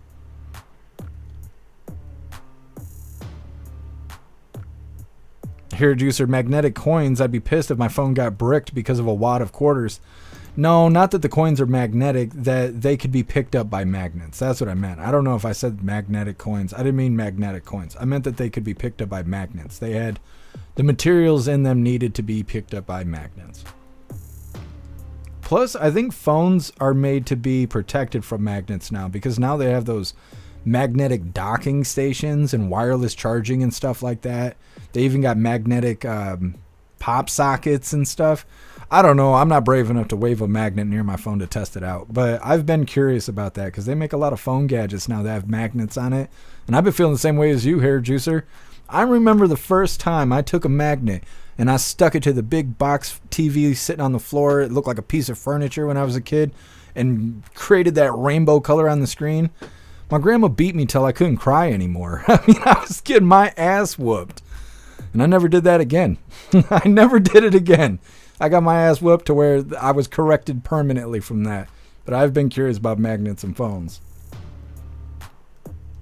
Matt, I've been collecting pure copper pennies for years, waiting for the day I can legally melt them down. Well, I think you can legally melt them down. I mean, the whole defacing currency and stuff, if you read it, it says you're not supposed to deface currency with intentions of using it in an illegal way.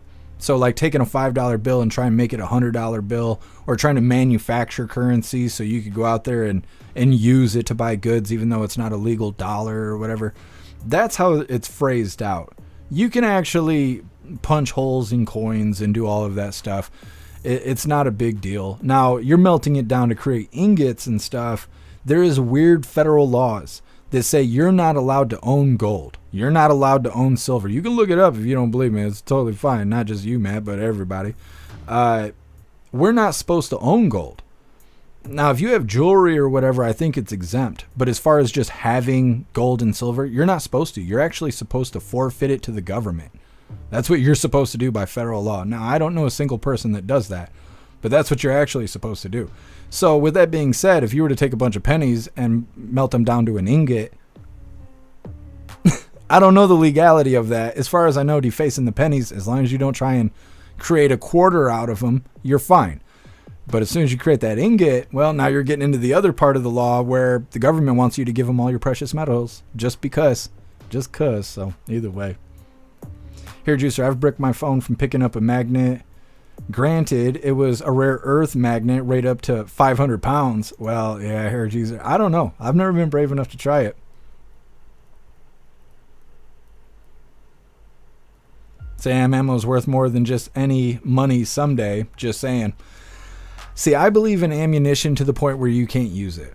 when you get to the point where, like, for a long time I was buying magazines. I was getting, like, I don't want to say what kind. I was buying magazines for a firearm. And I'd fill those magazines with ammunition because then you ain't got to worry about it if you ever need it. But then I'm at a point where I got so many magazines that I can't actually carry them all. If I put them all in a bag, I can't even carry it because it weighs so much. So then that means I'm only safe if I'm at the house. Because if I have to leave the house, I can't take all the magazines with me. So then you start to get to a point where you're like, am I hoarding? Am I exceeding my position here? You know? And I mean, yeah, you can never have enough bullets, but at the same time, first thing that's going to happen to you if all shit breaks loose, you're probably going to have to leave the house. So if you got more bullets than you can carry, well, what good are they?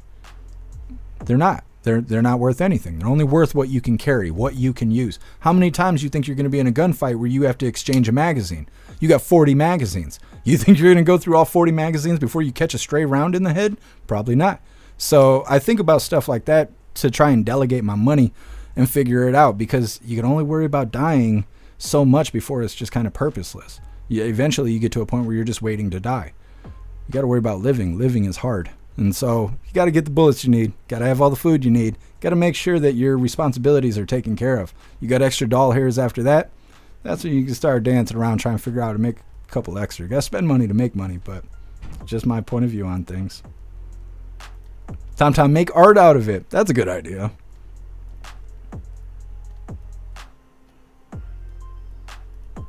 Matt, my phone case has a magnet on it. They're worth more by weight. Oh, I think you're talking about two different things. Yeah, see, and that's what I'm saying. Do you have an iPhone, Matt? I've seen a lot of iPhone stuff that has magnets on it, and it's made me wonder, is iPhones like immune to magnets, or if it's just special phones, or how that works? Because I've always been skeptical about putting magnets near my phone. TomTom, a push to stop using cash. That could be. Maybe they're interfering with the coins, so we use cards more. Because the more you use a card, the more you could be tracked. People don't know what you're doing with cash.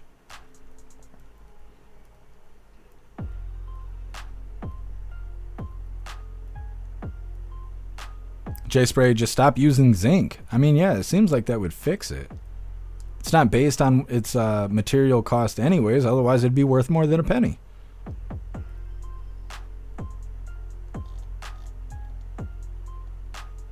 Matt, it is an iPhone. See, I wonder if iPhones are immune to magnets somehow. Hugging, yeah, that's hilarious.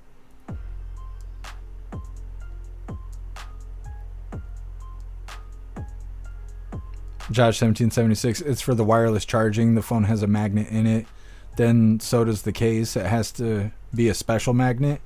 Interesting. That's crazy because I've always wondered about this stuff, but I've never been able to actually have a conversation about it. Hugging. Point so many guns, you forget which trigger you're pulling. Yeah. Wayward, trade the mags with other things that you need with the government without the government being involved. Yeah, absolutely. I'm just stating that we can have both. That's all I'm trying to say, is that we have enough time in our life left to where we can do both. You know, you don't have to choose investments over eating. You can have both. Not woke today, it's a penny. Tomorrow, it's $1. Yeah. Pumpkin, I'd be okay with getting rid of nickels, pennies, and nickels. Then what would we have? Do we still have half dollars? Do they manufacture half dollars still, or are those just collectibles at this point? Hugging, they ain't getting my gold. Mm-hmm. Energy Woman, he did create Silk Road. That's what I was thinking. Cody, I'll share my food, but not my bullets. Yeah, I'm kind of that way too. Russell, 7 mags is a proper loadout. Well, you know better than I. I think I'm a little bit past 7, but yeah.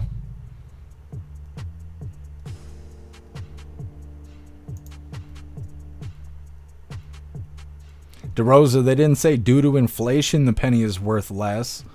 Oh no, they don't want to talk about that. What's up, Viola? Happy freedom to you. Canada still does do 1 cent if cashless transaction, still legal tender. Was reading about it. Well, I'm sure they give you a cent digitally, but they don't physically have pennies. They actually use our pennies in a lot of situations because they don't even have their own anymore.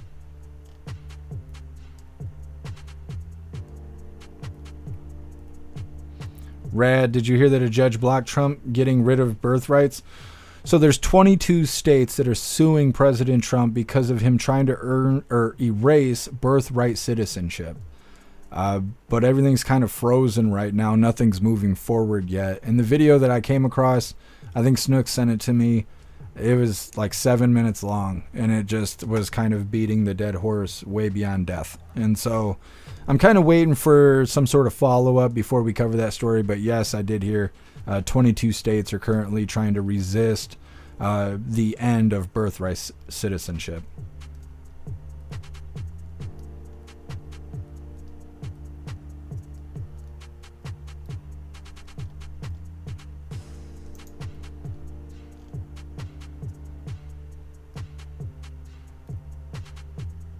Damon Walker, happy freedom to you. It's all about plastic now. The federal government is sick and tired of spending money on the metal. Think about it, it's easier. Yeah, well, and that's what I'm saying. They'd be able to monitor our transactions. They already monitor all of mine, so I don't even give a shit. But yeah, it'd be easier to control us because they would know every cent we're spending because we wouldn't have physical cash anymore. Steve S., they don't make $500 bills anymore that I know of. I tried to get some years ago. I didn't even know they made $500 bills. That's crazy. I thought 100 was the top of the line there.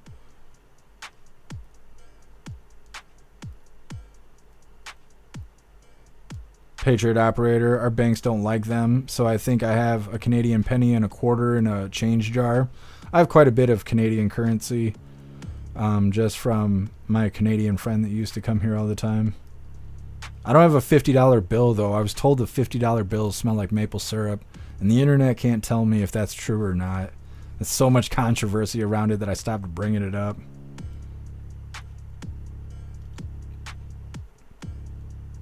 Amazing Disgrace. You have a magnet in your phone case and yours is an Android? Is it a Galaxy or is it a different Android? James, they need zinc for the new jabs? That could be.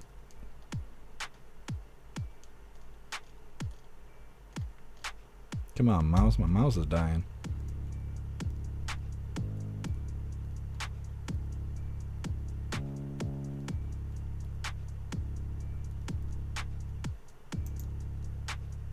What's up, Vinny? Happy freedom to you.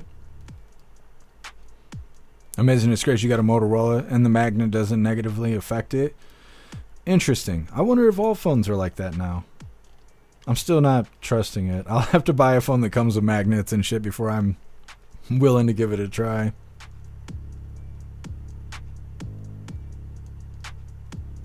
Liberty Sweetheart, Castle Doctrine, no such thing as too much ammo, keep your powder dry. There's no Castle Doctrine where I live, and I live on federal property. So if I was ever asked to leave, I don't have a choice to stay. Everything's situational. Everything, save your pennies, they'll be worth something to coin collectors if they do away with them. Oh, absolutely. Absolutely. Cassie J, happy freedom to you. Didn't they make a $1,000 bill at one point? I don't know. I've never heard of that. What's up, Wad? Happy freedom.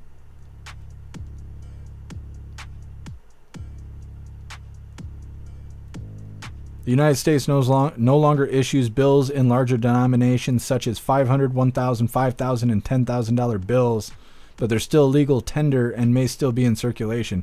That's crazy, Wad. I didn't know they made all of that. That is nuts. A $10,000 bill? You imagine that you're all drunk and stuff, you're trying to tip the waiter, you're just like, here you go. And just hand them a $1,000 bill on accident. You're like, it's a 10, right? They're like, yeah, it's a 10. Thanks. And they'll just wander off. Holy, that's crazy. $10,000 bill. All right, we're going to get into this next one. Like I said, this is Senator Rand Paul explains why Trump pardoned Ross Ulbricht, who was the creator of Silk Road, which, like I said many times, was a marketplace on the dark web for illegal activity. Now, before we get into this, I want to remind you hooligans really quick, if you would like to join the membership program over on Rumble, All you have to do is click that big red subscribe button right below where you type in the chat. Now, if you're on Android and using the Rumble app, you're unable to see that big red subscribe button. So you got to go to rumble.com, come to the live, hop in the chat, and like I said, right below where you type in the chat, you will see that big red subscribe button. Click that button and jump through the hoops, and your name will be highlighted as an official Rumble hooligan. You'll have access to our custom emojis. We got chapstick emojis, screaming goat emojis, Klaus Daniels emojis, President Trump emojis, and more. It's a lot of fun during the live, especially during a Trump live. So definitely go join the membership program over on Rumble. Like I said, we're going to get into this video here once again. This is titled, Senator Rand Paul Explains Why Trump Pardoned Ross Ulbricht. Well, you may have seen this story today, so we're beginning to dig a little more into it for you. President Trump today signing a pardon for Ross Ulbricht, the creator of a dark web marketplace named Silk Road. Now, Ross was arrested back in 2013 after police revealed his site was being used to sell illegal drugs like heroin, as well as hacking equipment and stolen passports. 6 overdoses were linked to the drugs sold on his site. For this, Ross received 2 life sentences plus 40 years. Now, Senator Rand Paul has been pushing for his pardon, saying he was shocked by the harsh sentence. Kentucky Senator Rand Paul joins me now. Senator, thanks for being with us today.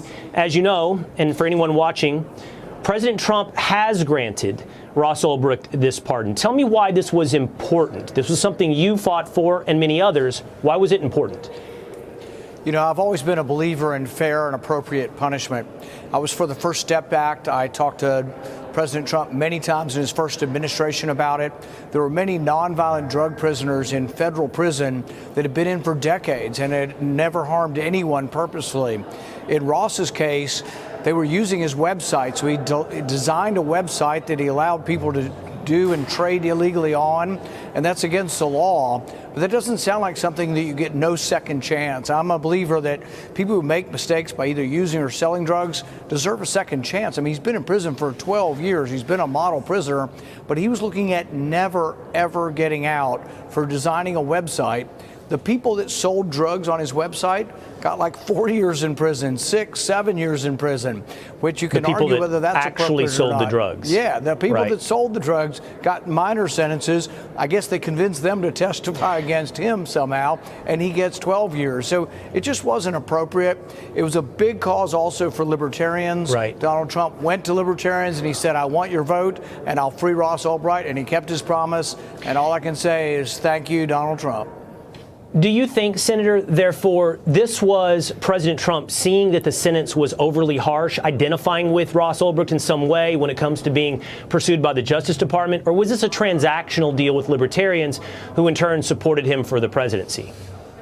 You know, the president's comments were very much that he can sympathize with this, and I think many of the president's supporters who have seen the weaponization of government have seen that government, prosecutors, and Department of Justice can be used unfairly, and this was a real case of unfairness. You know, I was there. You know, when the First Step Act passed, the first man released was Matthew Charles, and I met him in the first weeks after he was released. And just to see the look on the man's face, he had found religion, he had found so many good things, and he was wanting to reform his life, but he was never getting out. And he said he saw me on television in prison pushing the First Step Act, and then he found it would be applied to him. He's been out and been a model person for the last couple of years. And really, people deserve a second chance. Putting people in jail and throwing away the key was wrong for Matthew Charles. It's wrong for Russ Ulbricht, and he's going to get a second chance in life. And I think people do deserve that. As you pointed out, I know it's been a cause celeb among libertarians, and now Ross Ulbricht is free. Senator Rand Paul, thanks for being with us today on The Will Cain Show. Thank you. Hey, Sean Hannity. Well, President Trump handing out pardons, and everybody got a pardon. A lot of people were feeling, like I said, indifferent about Ross Ulbricht.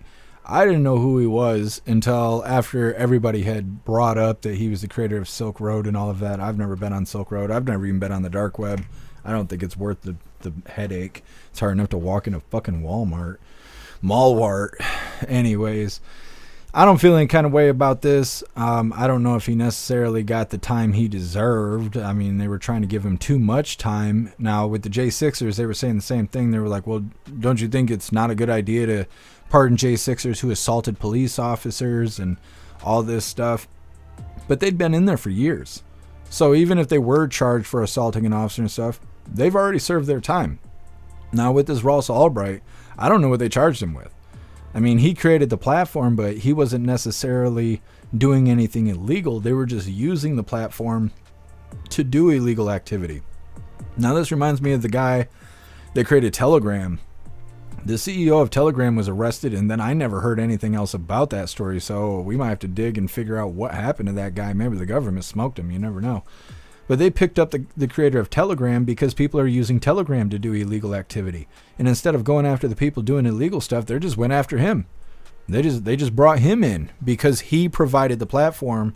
He basically provided the tools for people to be able to do illegal activity. And I wonder if that's what they did with this guy, with Ross Ulbricht, if they just went after him and charged him in the same kind of manner. Just saying, well, it's easier to go after you because you provided the tools for these people to do illegal activity. Class, you want me to throw you in the snow or what? You do? You want to figure out what outside's like? No, I didn't think so. Okay, anyways, next up we got Alina Habba torches left-wing narratives on Trump White House agenda. Now they're going to start this video off by roasting that woman that went after President Trump at the National Prayer Service. She was trying to talk bad about him in front of everybody. Talking about shape-shifting children and all kinds of stuff like the stuff that just ain't even real. She's out there trying to defend abused children and whatever, because President Trump said, well, there's only men and women. There ain't nothing after that. And that lady didn't like it. So Alina Habba, she's got something to say about the whole situation. But before we get into that, we're going to read through the chat, see what your hooligans think about Rand Paul and what he was saying about Ross Ulbricht.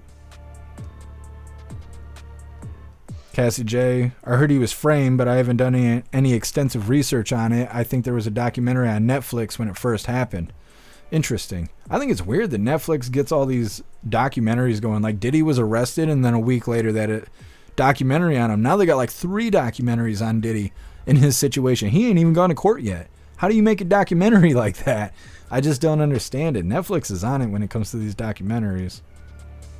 Russell, I have no view on this. I will have to research more. That's how I feel too, Russell.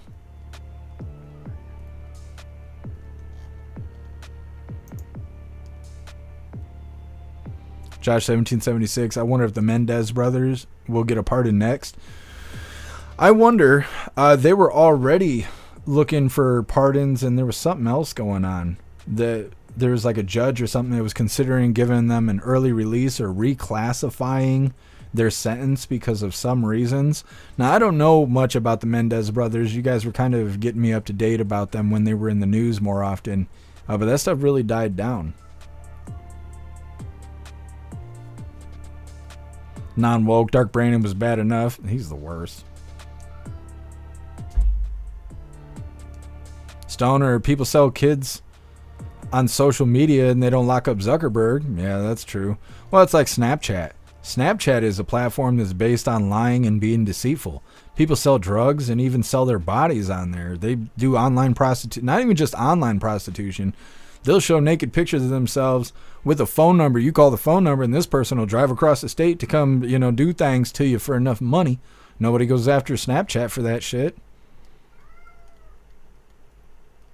I'm so happy I taught the cat to talk.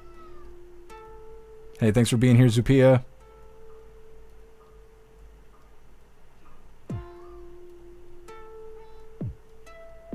Puffin stuff. Ross was getting 8% to 11% on certain transactions, including illegal drugs. Oh, yeah? Well, then... Well, he knew what he was getting involved in then. He knew he was breaking the law. DCAT, the government breaking their own rule. Isn't that amazing? The hypocrisy of the government is literally illegal. Yeah, absolutely. Stoner, Klaus is speaking. Yeah, I wish he'd quiet down.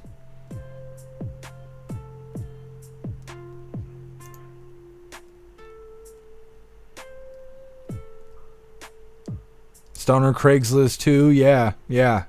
Craigslist is just as bad. What's What's up, Get Some? Happy freedom to you. DeRosa, no tax on tips. I wonder when that stuff's supposed to go into effect or whatever.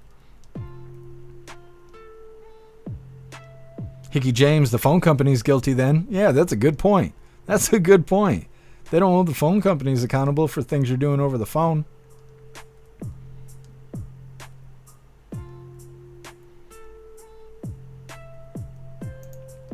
What's up, Crystal Blue? Happy freedom to you. Klaus Daniel sounds cute in the background is all. He annoys the piss out of me. That's just how it goes, though. Yeah. Can't stand living with him. Can't stand living without him. That's how it is. What's up, Jim? Happy freedom to you.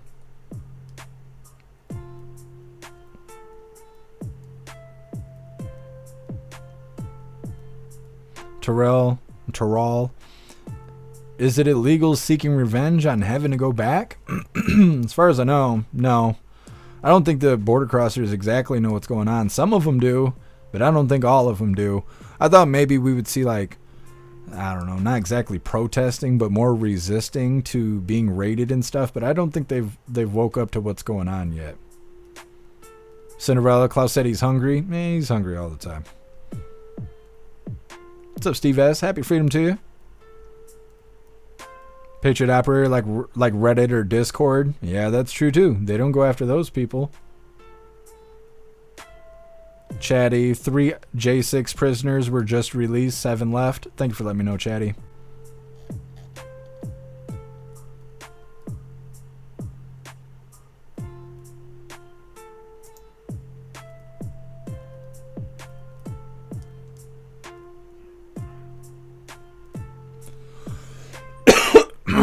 I'm so glad I went outside today.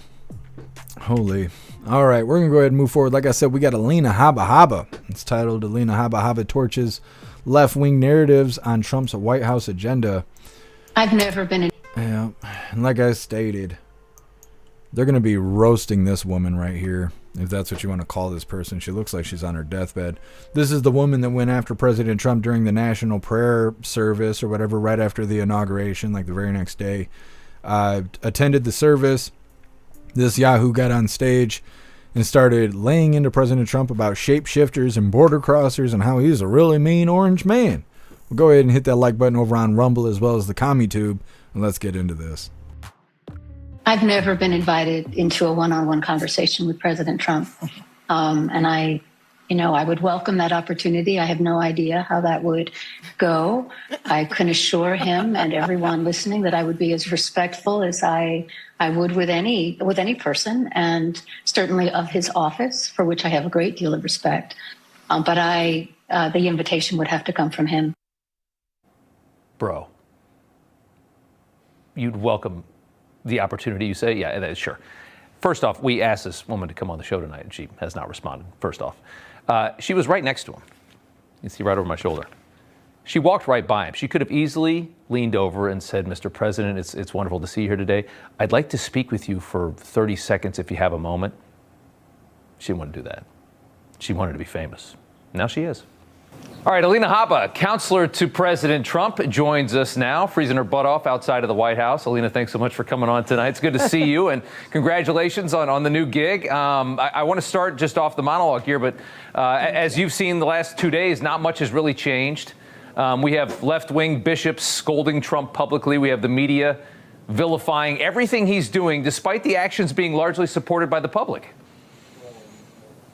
That's right. Are you surprised? Honestly, the bishop issue really bugs me. There's just no place for that. I don't know whether she has political aspirations, but my opinion is to keep church, and that's just what you're supposed to do. That was shameful. Her going on The View today and trying to rectify what she did was also shameful.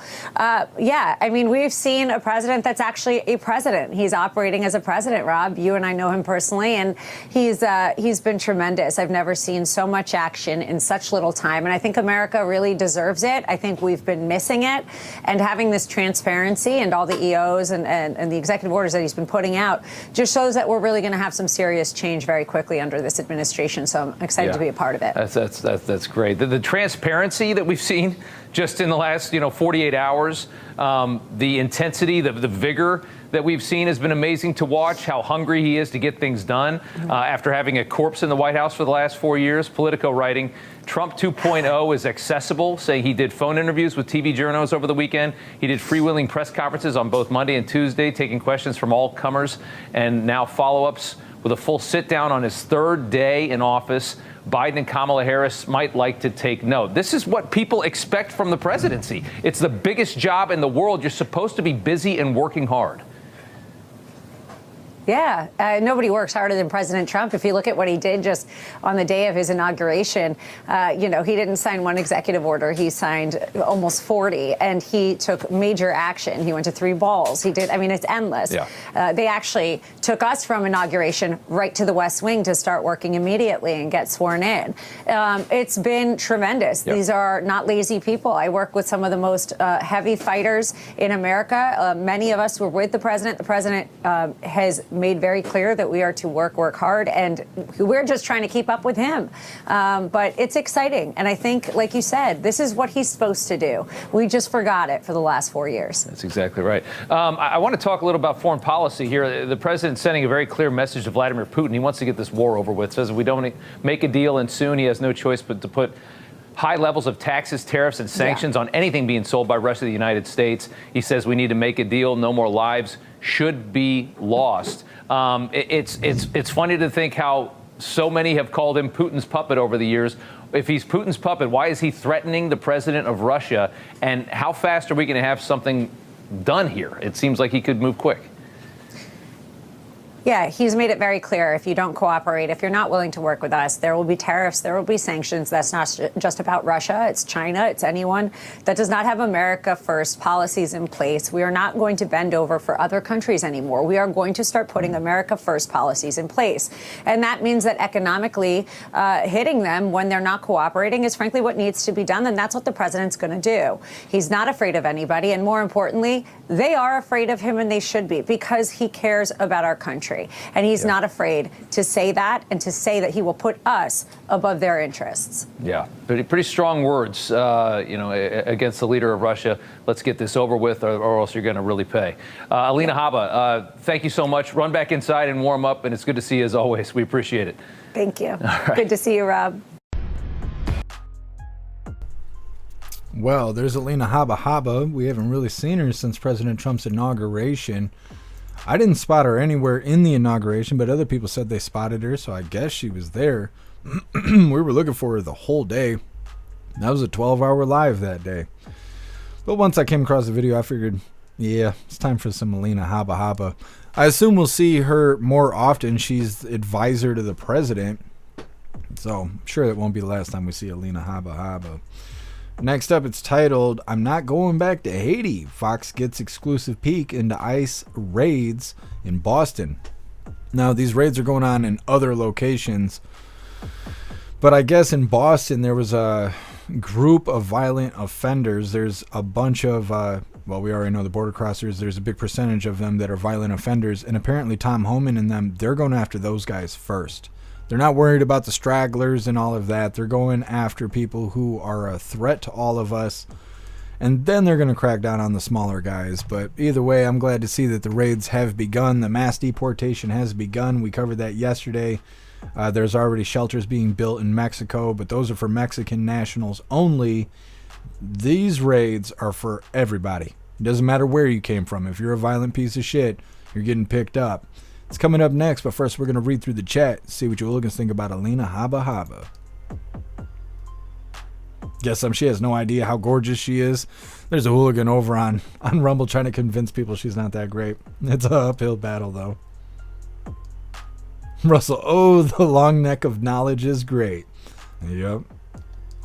And I wonder what's going on with that woman that was talking bad to President Trump at the National Prayer Service.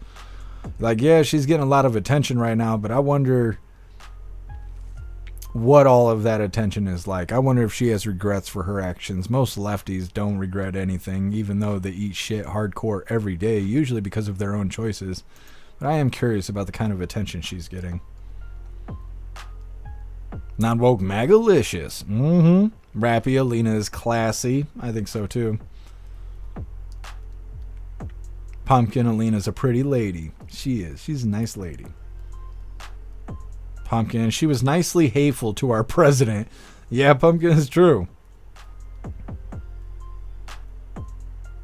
Rappy, did he say bro? Yeah. This smoked me too. She was talking all that crap and they kind of zoomed out of the screen. And Rob Schmidt, he was like, bro. Like he's playing the video game or something. He's like, bruh. Smoked me though. What's up, Magic Moon? Happy freedom to you.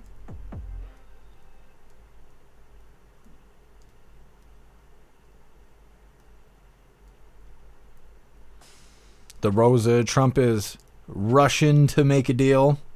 I think he'll get it worked out.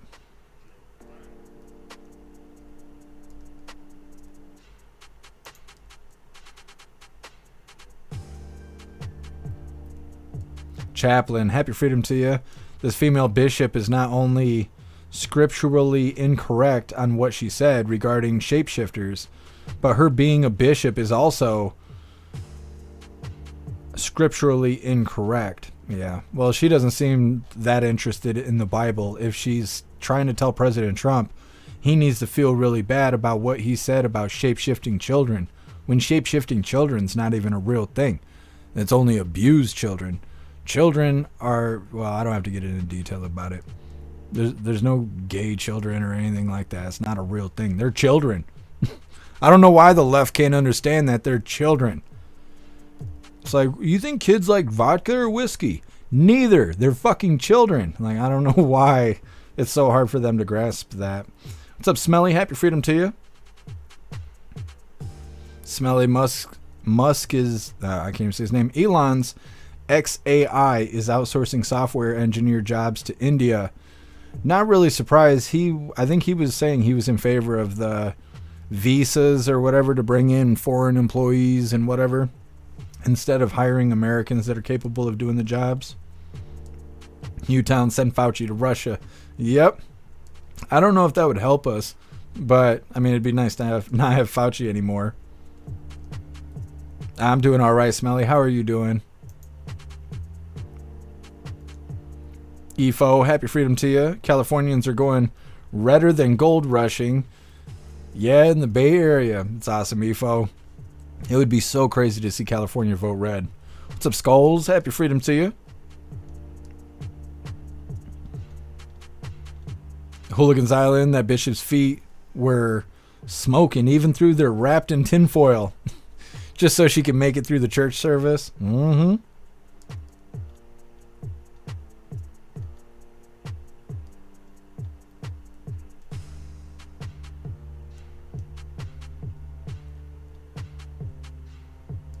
What's up, Sam? Happy freedom to you. What's up, FEMA region? Happy freedom to you. Elena looks great. And I agree. She looks healthy and happy to be there at the White House. I can't wait to cover our first official press briefing with Caroline Leavitt. I don't know when that's supposed to happen. The White House website is a disaster right now. I mean, it looks all pretty and stuff, but there's nothing useful there.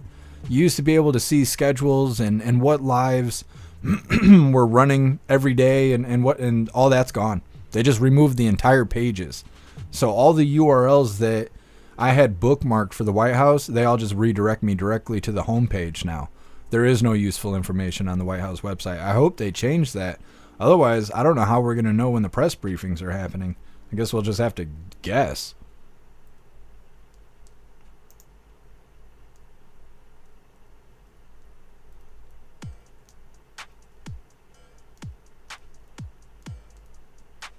Jay Spray, that bishop was just on MSNBC last night. Oh, I believe it.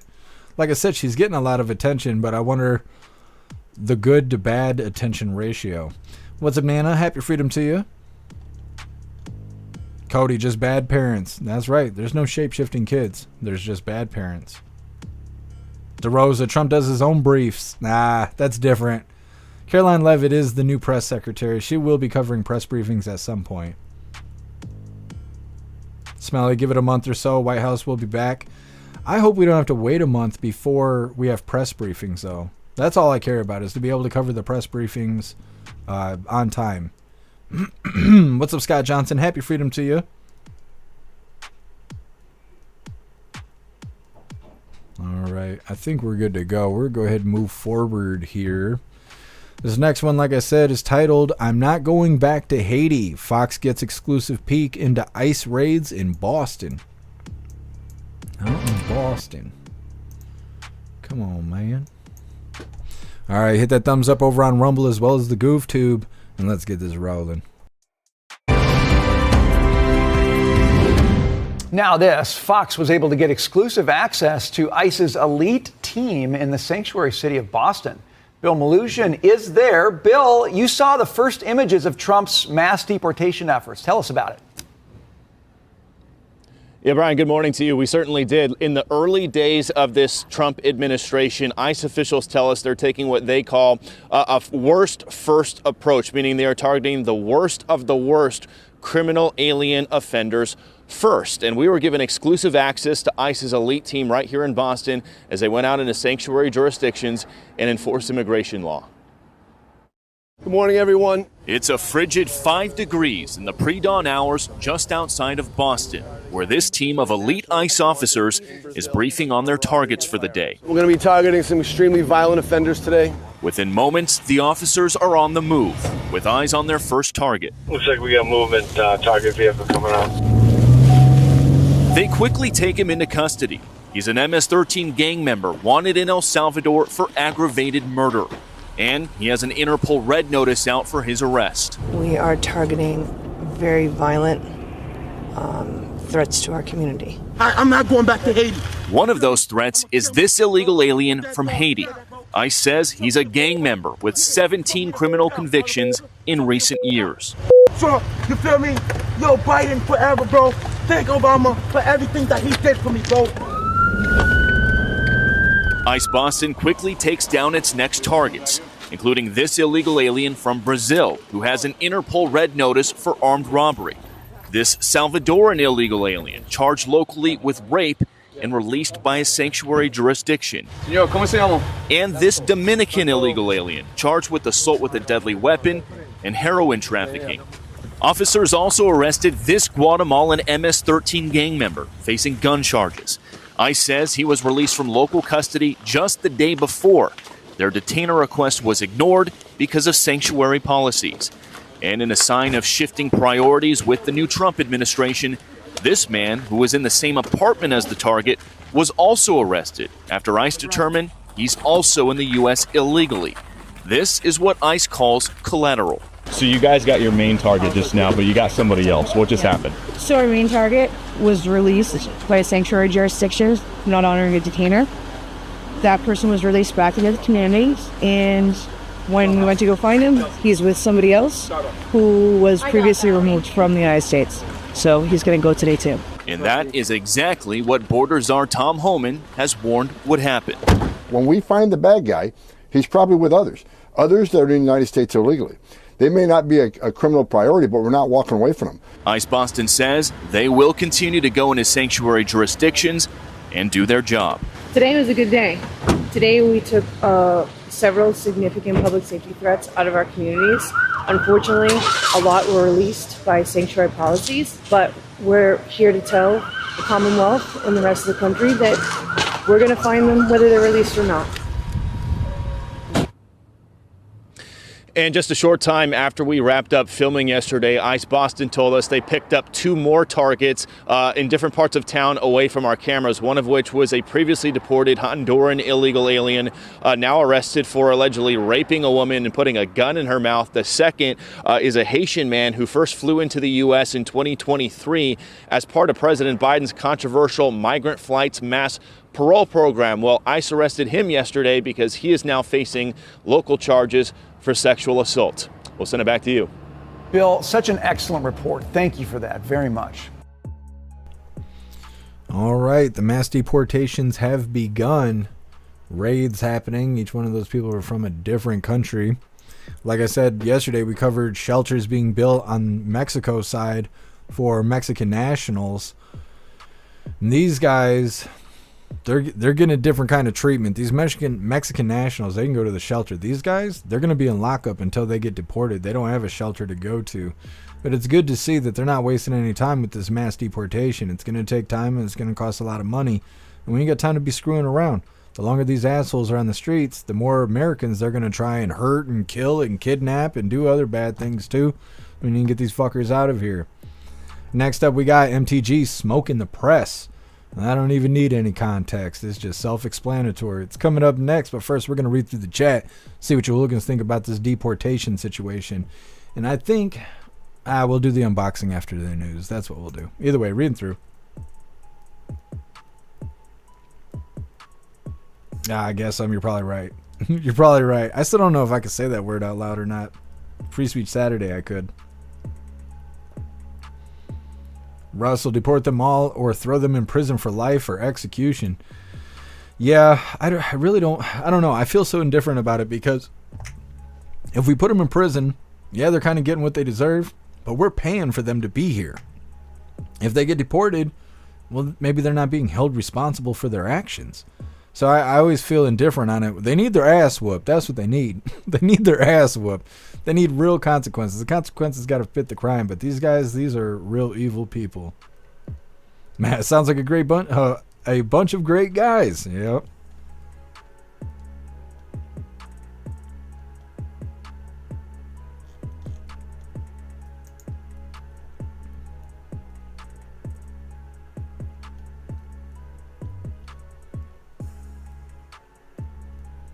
Pumpkin, they thought they had it made. Yeah, they did until President Trump got back. Tree herder arrest whoever released them. Absolutely, they should. Like they were saying, it was a sanctuary city policy or a judge or something. It was letting a rapist out. Just get out of jail free card. Yeah, they should be held responsible for that. They're aiding and abetting a threat to American citizens.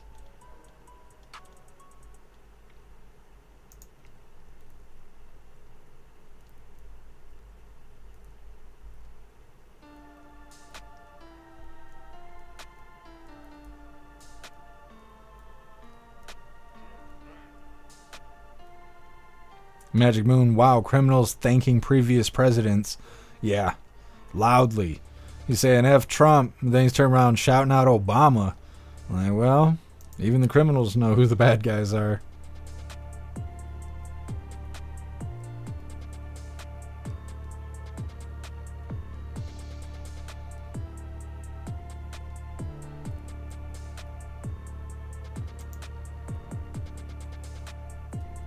Hooligans Island, at least the dogs and cats are safe now. Yeah, they need to go to Springfield, Ohio. They need to check on those dogs and cats because they're eating the pets. Crystal Blue, people need to understand Obama said he was going to fundamentally change the U.S. You do not want to change what you love. Obama did all of this out of hate. Yeah, he made a lot of changes like the propaganda media. President Trump needs to do something about that too.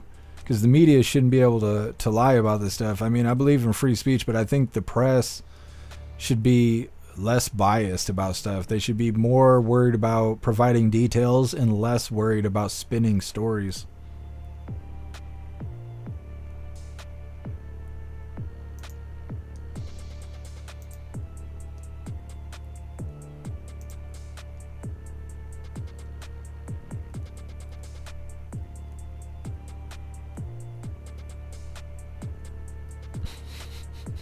Hugging. I never said I don't like Alina. Well, see, that's what I was saying. It's an uphill battle.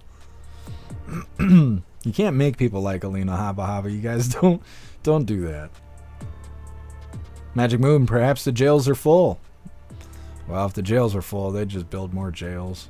That's the thing. Our country has more incarcerated people than any other country. Vinny, the people behind the curtain want the destruction of the U.S. and Canada. Oh yeah, I fully believe that. What's up, Breeze by you? Happy freedom. All right, hooligans. We're going to move forward. Like I said, this next one is MTG smoking the press.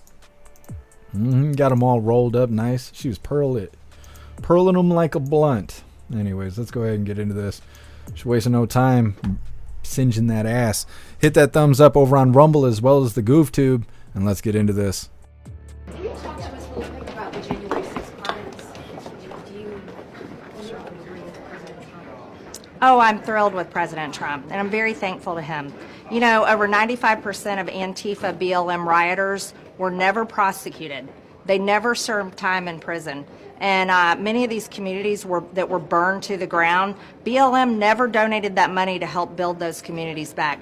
President Trump did the right thing in pardoning them. While Joe Biden pardoned his crime family, pardoned Fauci, pardoned Milley, pardoned January 6th committee members, pardoned rapists, murderers. That's what you should be focused on. Because I'll tell you what, you guys, the American people are sick and tired of everyone's hyper-focus up here in Washington, freaking out about a day where there was a 3-hour riot and a lot of people walked through open doors in the Capitol. They don't give a damn about January 6th. They're happy these people have their lives back.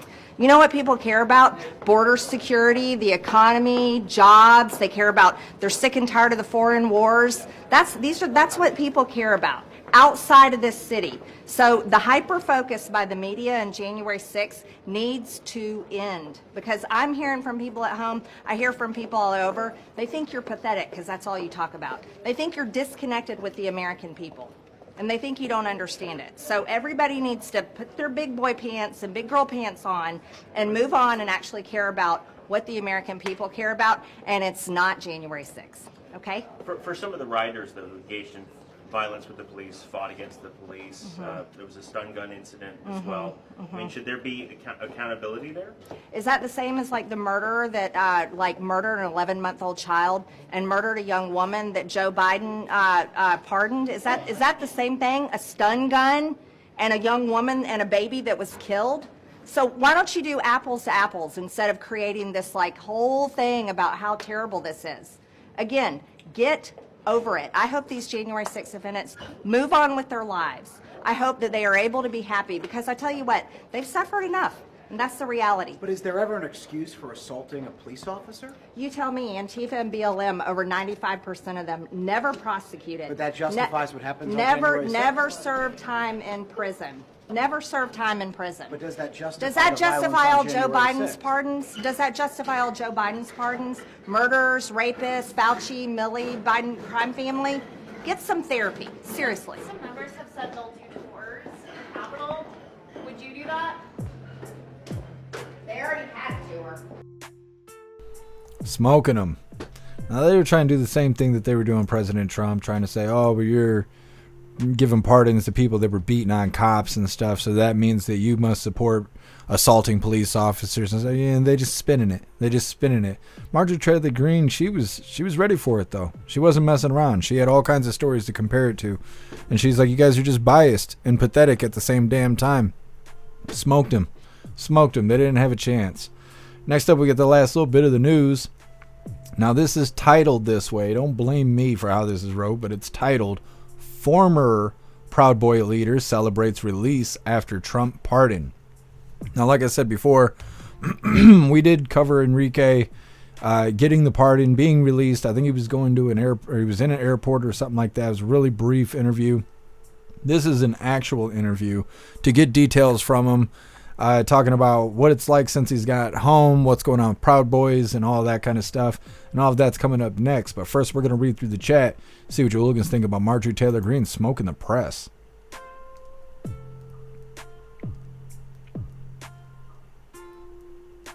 Jay Spray, I want a J Sixers jersey that looks like a 76ers jersey. That's a badass idea, Jay Spray. Guess MTG's a firecracker? Absolutely. Guess no, but beating up a reporter is okay. I think MTG could do it. She could have been out there serving uppercuts. Russell, MTG's always on fire. Yeah, I agree.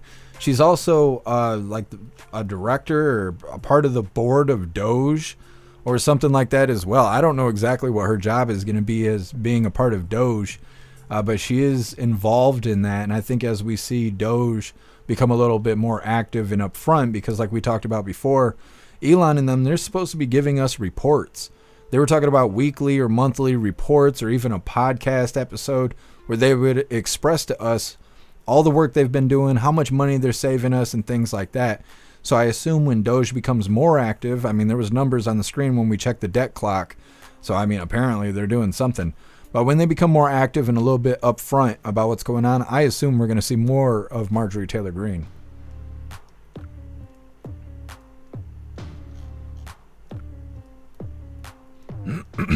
Guess I'm former. What kind of evil title is that? Yeah. And I don't know why they titled it like that. Because yesterday he was saying that he wasn't former. He wasn't willing to expose the chain of command of the Proud Boys, but he was saying that he's not an ex-Proud Boy. He's not a former leader or whatever.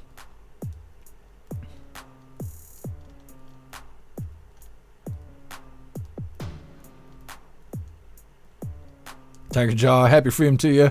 Get some therapy. Love it. Yeah, she smoked him.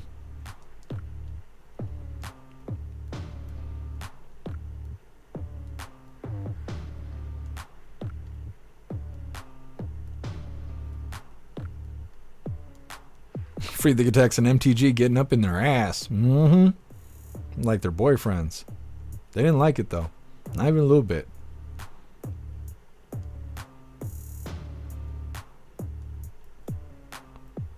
Josh 1776. So is this the first? Do I gotta say it like that? Is this the first item you've sent me, or is this the second one you sent me? Because it was here today. Obviously, I got it sitting right here. We're going to do the unboxing after this next video.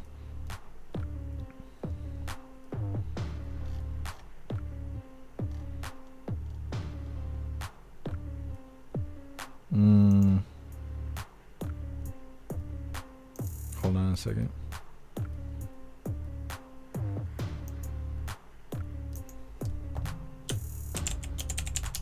I don't know what that was about. Oh well.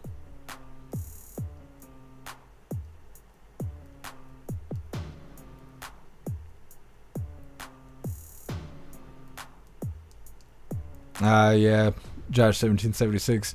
I'm sorry you had troubles with it, but I do appreciate you sending it to me. Like I said, we're going to do this unboxing right after the next video. Snooks, thank you for letting me know, but I really wish you wouldn't post that stuff right in the Rumble chat. Viola, bananas to peaches. Well, that sounds explicit. DeRosa, apples to orange man. There you go. Chaplain, one officer from a heart attack, but Democrats officers were assaulted, but they don't talk about Ashley Babbitt murdered with no weapon in her hand. Yeah, they don't bring up Ashley Babbitt at all. President Trump does every once in a while, but it's not very often. Smelly Fetterman voted against advancing Hegseth. Interesting. I've been hearing all kinds of stuff about Hegseth not getting the votes he needs. Now, President Trump was asked about it when we covered President Trump live today when he signed executive orders, and they brought that up during that live that somebody didn't vote for Pete Hegseth, but President Trump seems pretty confident that Pete Hegseth is going to make it through, even though there's a bunch of mad haters out there. Vinny, MTG looked like she was ready to bench press him. Yeah, she wasn't messing around. She looked like if they got too close, she was going to be handing out that chin music. Crystal Blue, it would be awesome if they outed the lazy bums of government publicly. Oh, absolutely. It'll be interesting if they really do close down whole departments of the government that are just worthless.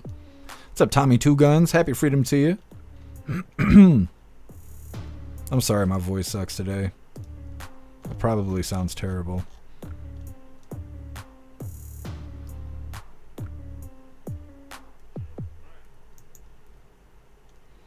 Liberty Sweetheart, I love her. Call them out. Absolutely. Snook, so far one Republican has voted against him. I don't understand how that stuff works. Like, President Trump seems pretty confident that he's going to get in, but I don't... How many people can say no before he can't get in?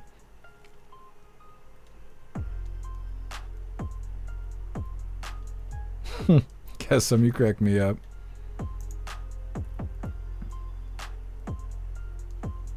Friedrich attacks, and they bring up Ashley about as much as they bring up Lake and Riley. Yeah, the Democrats don't talk about it. President Trump and them, they talk about Lake and Riley a lot because they just passed a bill called the Lake and Riley Act that has to do with closing the border and how they process border crossers and stuff like that.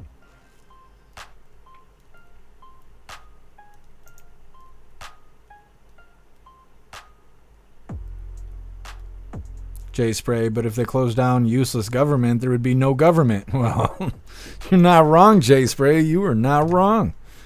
We're going to get this last little bit of the news. Like I said, afterwards, we're going to be doing an unboxing, and then we got our fun stuff on the way. We got 2 funny videos. But this last little bit of the news is titled, and again, I didn't write this title. This is just the way I found it. It's titled, Former Proud Boy Leader Celebrates Release After Trump Pardon. Enrique Tarrio. Hold on a second. I ain't ready. All right, hit the thumbs up over on Rumble as well as the Commie Tube, and let's get this rolling. Enrique Tarrio is back. All right, back. Q. I was just explaining, because I heard this actually from your mom, that there are black Proud Boys who are not white supremacists, Asian Proud Boys who are not white supremacists, gay Proud Boys who are not white supremacists. Anyway, Enrique, what's the first thing you did when you got home?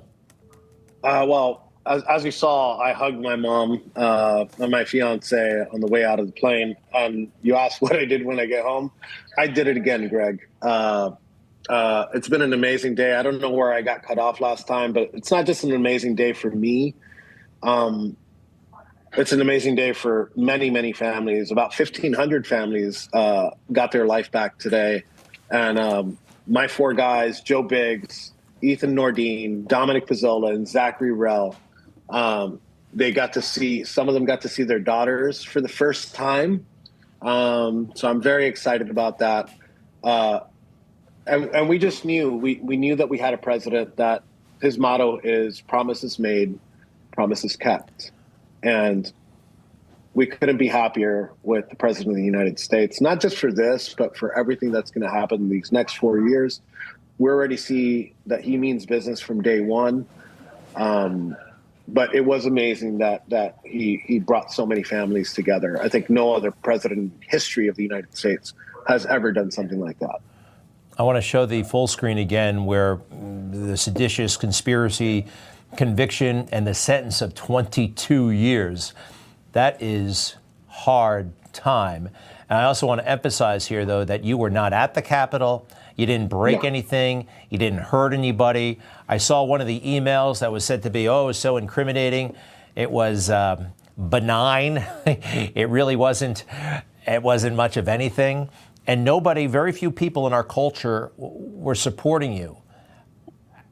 That must have been incredibly frustrating. I don't focus on the people that weren't supporting us. I was focusing on the people that did support us, which was a lot of Americans. And I'd go as far as to say, what was it, 50% of America that voted for Trump. And then I'd include some independents and Democrats that were actually probably happy that justice was finally served on January 21st of 2025. So I focus on the positive. Again, there's many families today that would disagree with anybody that thinks that we should still be in prison. Enrique Tarrio, you're free. How long were you actually in altogether?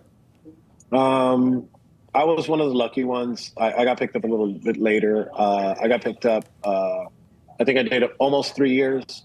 But some of these guys have been in there for more than 4 years, you know, so they got their lives back. It was a tough 3, 4 years, 2 months, whatever your sentence was. It was tough. It was tough because we were innocent, right? I'm a pardoned man. So, you know, I can say whatever I want right now without a problem. I could be like, you know what, I did it, whatever.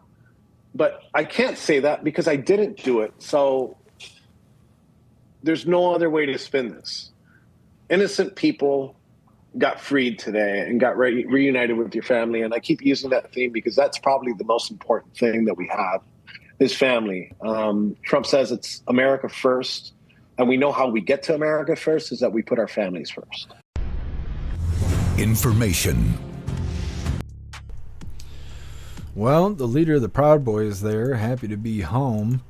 Like I was saying yesterday, I wonder if they're going to be active or not. I wonder if this will cause them to be more present or if they're going to just stay in the background because they've already been dealt shit by the government. It's really crazy they call them white supreme pizzas and all that stuff when there's so many of them that are not white. Now, according to the lefties, you don't have to be white to be a white supreme pizza. So I don't really know about the situation, but as far as I know, they're not white supreme pizzas. I've never seen Proud Boys acting racist. I've never hung out with them, but man, we've covered hours, countless hours of Proud Boy interactions and stuff like that, especially during or before J6 happened. We were doing back-to-back MAGA million marches in D.C., and we were covering that for 10, 12 hours a day. And for a while, that was like happening every other weekend and stuff. Never seen the Proud Boys acting racist, but man, you hear the news, they're always talking about how racist they are. Either way, that is the last little bit of the news I have for you hooligans today. Like I said, we're going to do this unboxing, and then we got 2 funny videos coming up. But first, we're going to read through the chat, see what you hooligans think about the Proud Boy leader finally being home. Russell, I'm not reading that out loud, but hopefully not. Hopefully he didn't have to use his back pocket at all. 3 years is a long time to be in prison, though. I mean, not compared to 20 years, but it's a lot longer than being in jail. I know that.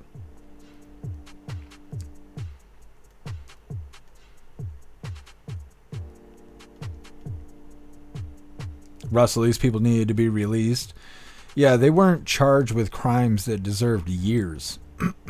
So it doesn't make sense that they were held any longer than they should have been. But because they weren't giving them trials, they weren't taking them to court, you just got to sit there until you go to court. Well, what do you do if they don't never give you a court date? Well, then you just sit indefinitely. And obviously that's not legal, and that's why they had to get pardons and stuff to get out, because what was going on was wrong.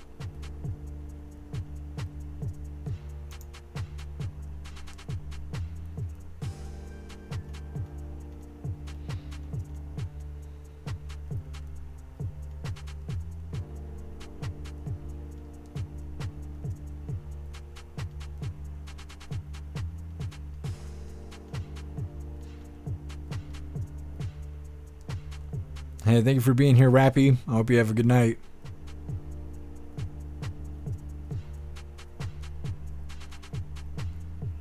What's up, Fresca Bean? Happy freedom to you. Appreciate you joining us over here on Rumble.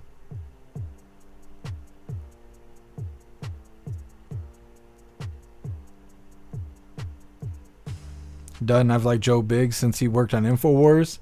What, he went from InfoWars to Newsmax? That's interesting. That makes me think the Newsmax has got a soft spot for InfoWars.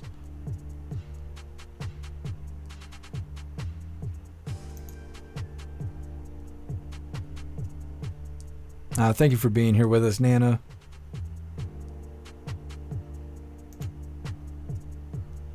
DeRosa, Musk would salute them. Yeah. Oh, Elon. I don't know if he'll ever live down the Nazi salute that everyone's accusing him of.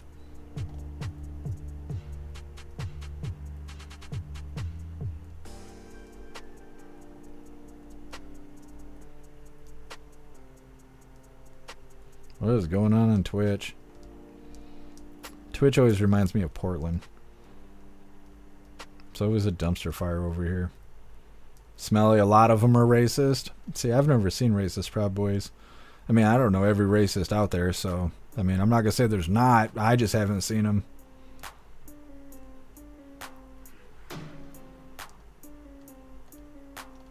Chewy, I can't control speech like that. It'd be different if everybody was spamming, but they're not spamming. They're having a conversation. If you guys can't get along, just block each other. Because that's how it starts. Everybody argues, and then next thing you know, I'm being tagged 100 times and being bossed around and being told what I need to do. If you guys don't like each other, just block each other. Don't make me do it. Tadius, happy freedom to you. Remember Proud Boy called Eddie? He was... I know who Eddie Block is. He was at many Antifa and BLM protests on the West Coast. FBI raided his house, found nada, and later lived in a bumper pull trailer. Thaddeus, I know who Eddie Black is, but I don't know what you're saying, though.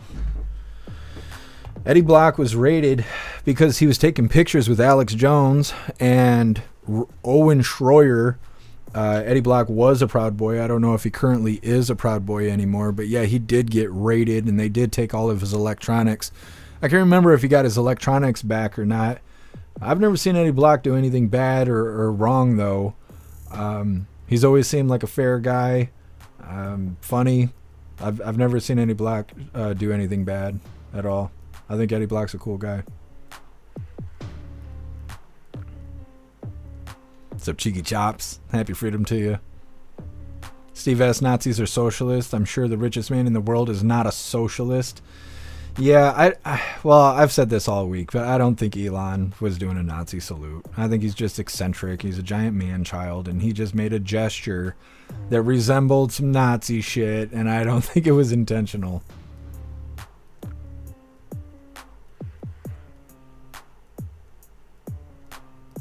Rhyme time. So Caucasian people are happy about Donald Trump's immigration laws he just passed, but I guess y'all forgot about that y'all are immigrants too. No disrespect. Rhyme time is not just white people. There's migrants are the most happy about border crossers being kicked out. It's not just white people.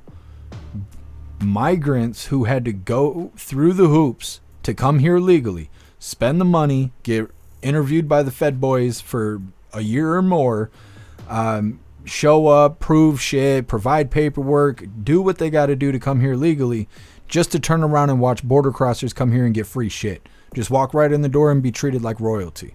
So now that they're being thrown out on their head, migrants are the most excited about it. People who came here legally. It ain't just white people out here celebrating because other people are being thrown out of the country. Migrants are the happiest out of everybody. And I mean, you could see that anywhere. It's not just white people. That might be what's on the TV. It might just be white people doing that. But from what I've seen, people who came here legally and they know what it's like outside the country, they are the happiest that the border crossers are being kicked out because they should have never been here in the first place.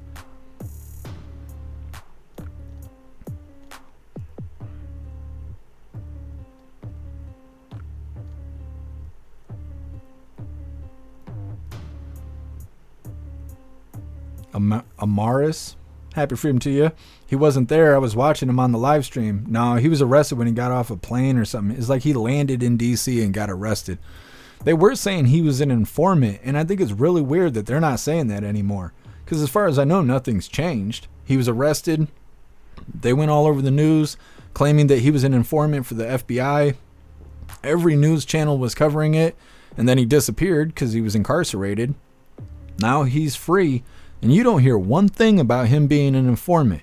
And a lot of people say he's not an informant and all that stuff. I don't know. I don't know the guy. But I think it's really interesting the way the news talks about him now versus how they talked about him then.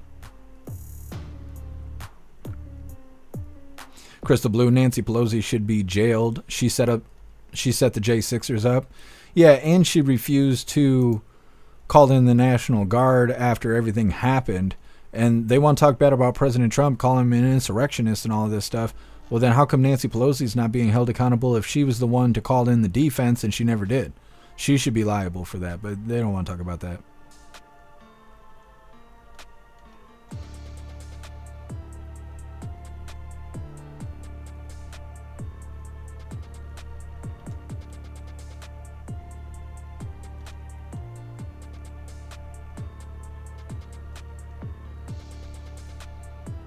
Steve S., I second for Pelosi in prison. Yeah, we should just go ahead and start I can't even think what the fuck it's called now.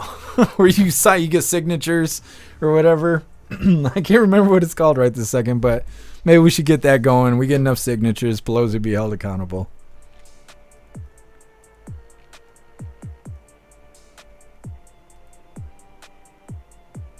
A petition. Thank you, Steve S. I wish my brain worked. It'd make my job easier. Liberty's sweetheart. Proud Boys are America first, but that's not catchy as a headline, so racist instead. The media only shows white pizzas because it furthers their agenda. Yeah. Well, and I understand with the mass deportation and why, you know, it's projected that white people would be so excited about everyone being kicked out. But from what I've seen and heard, it's the people who migrated here that really are the most excited about it. I understand the potential fuck-ups for how this could go in different ways, and you know, individuals being targeted is potentially being illegal, even though they're here legitimately. They got families that have been here for 100 years. Just because they're not light-skinned, they are being questioned their legal status. Of course, I don't want anything like that to happen, but I don't think most white people are out there even thinking about it in a racial aspect. If anything, I think white people are being targeted more by border crossers than anybody else. In almost every culture, white people are considered vulnerable and weak. That's why they say we can't jump and we don't season our food and blah, blah, blah, blah, blah, blah, blah, blah, blah. You know, we're considered weak to everyone. So weak that you can openly talk bad about them on national television and nobody will tell you to stop. And so I think it's white people being preyed upon more by border crossers than anybody else. Now, do I care? No, I don't. Because the point is they need to be kicked the fuck out. And like I said, migrants are the ones who actually went through the process to get here. And to see border crossers just hop the fence, you know what I mean? They didn't have to go through any process. They're pissed about it. And they got a reason to be pissed about it. You know, it's like being a doctor. You spend 20 years learning to be a doctor. You finally get in, and then they just let anybody become a doctor. You just get to be a doctor right out of middle school. You'd be all pissed off. And I think that, you know, that's a legitimate reason to be mad. And so, yeah, people are worried about race and shit. I don't worry about race and all that stupid shit. And I've been hated for being white and all this, that, and the other, and whatever. But when it comes to this border crosser situation, I think about the vulnerability of Americans being mistreated by monsters that will smile while they kill you. Americans aren't built for that. You got somebody punch you in the face and smile at the same time, it's a very confusing situation. We are just not built to fight against that.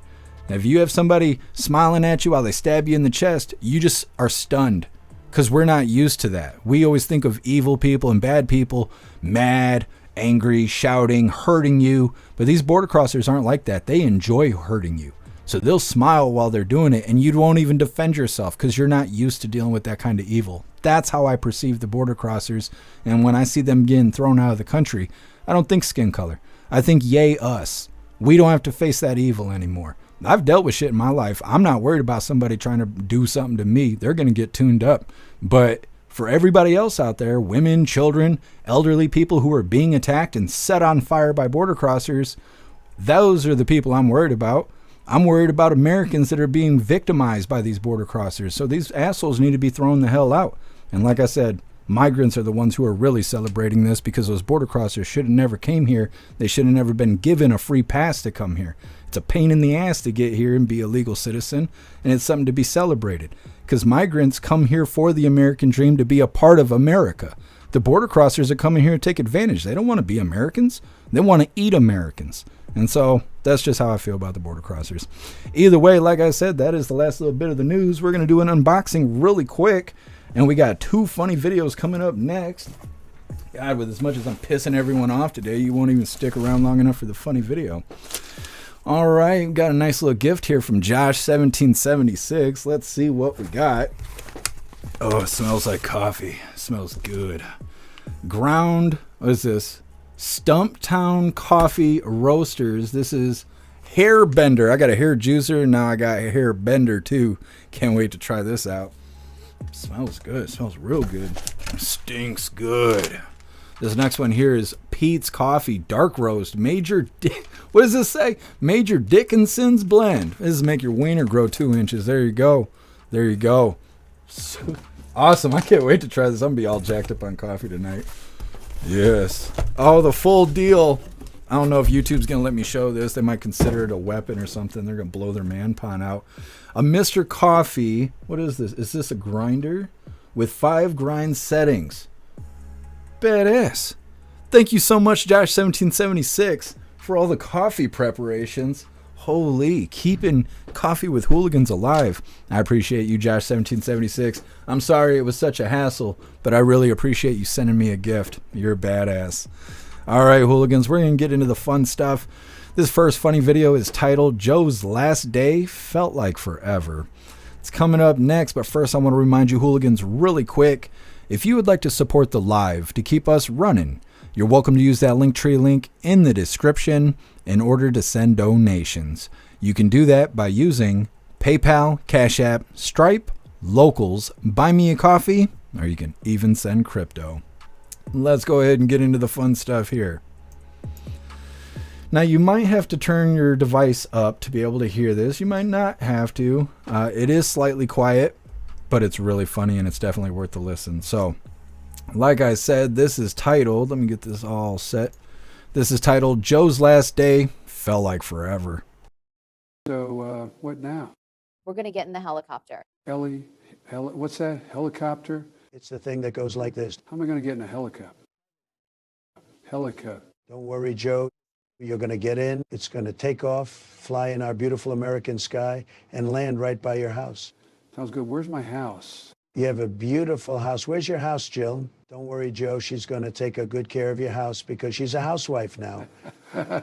My housewife? How's the first lady of my heart? I'm cold, but fine, thanks. See, they're starting the helicopter. Who's getting in that helicopter? Sir, we're ready for you. Why do I have to go away? Joe, don't worry. We'll visit. You can call us anytime. Old man Walter can't leave fast enough. I like how they had President Trump do the visual. He's like, it's got the helicopter. It goes like this. Sure does. We're going to go ahead and get into our official funny video of the day. Get this pulled out really quick here. Think of this. Oh, yes. Yes. This is titled, Now Available. Hey, babe. Yeah. Is your sister still gay, or is she bi, or is she straight, or what? Babe, what are you talking about? Well, I don't know. I've seen her with girls and I've seen her with guys, so I don't know. She just broke up with her girlfriend. That should give you your answer. Yeah, she's still kind of sad about that, huh? Well, yeah, she's devastated. Why? Well, because the FDA just approved new medication for lesbians with depression. Don't. Just don't. It's called Tricoxagen. Oh my God! No, she's gonna be happy! She's gonna be happy! Yes. Just get you a prescription of Tricoxagen. And fix your whole life. Fix your whole life. All right, hooligans. Like I said, that is all the coffee I had for you guys today. I'm going to drop this Linktree link in all of the chats for you guys. We're going to read through really quick and see what you hooligans think about today's coffee. Then we got the Pledge of Allegiance coming up next. Smelly, yeah, I'll give you the link here in a second.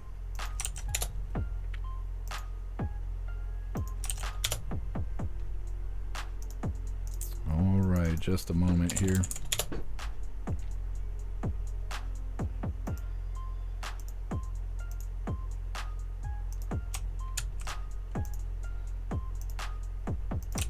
All right, there you go, Smelly. That link right there will take you to the P.O. box.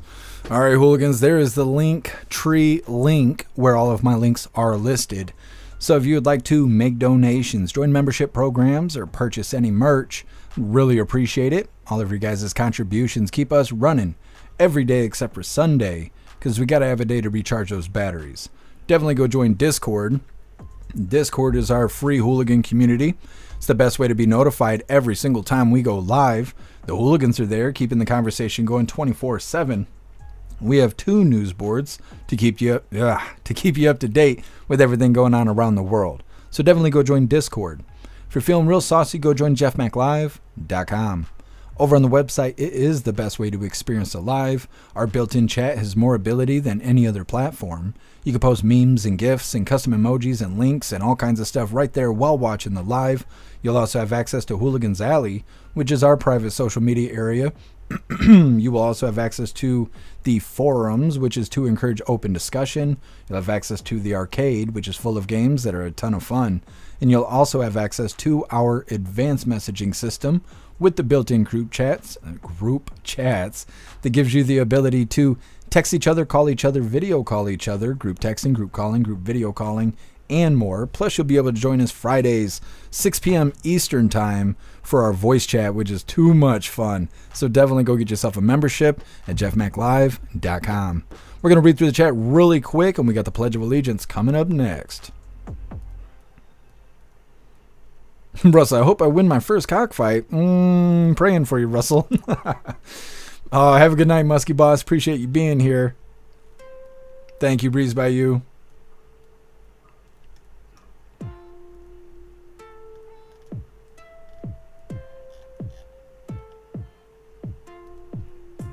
Hey, thank you for being here, Hair Juicer. What's up, Jack? Happy freedom to you. Thank you, Josh1776. I can't wait to try it.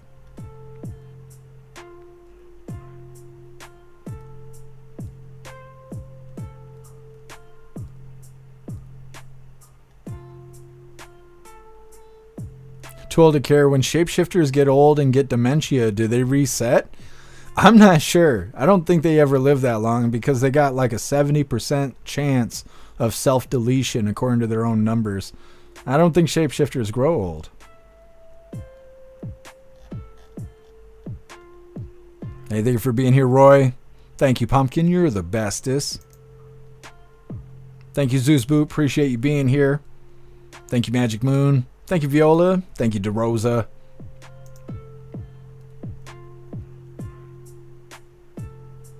Rad, do you have to be a paid member to use the site? Yes. You do not. You can watch for free, but you can't access the chat or any of the other features unless you're an official hooligan.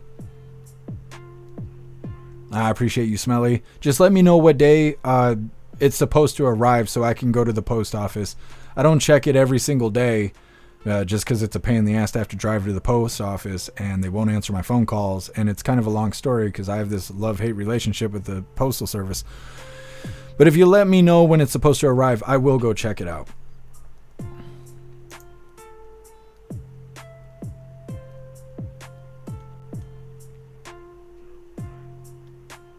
Yeah, I appreciate you being here, Rodney. What's up, Mammy Rammer? Happy freedom to you.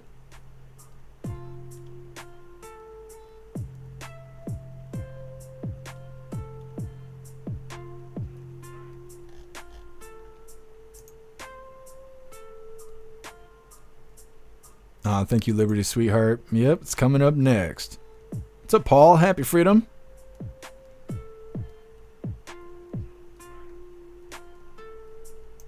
It's coming up, Cheeky Chops.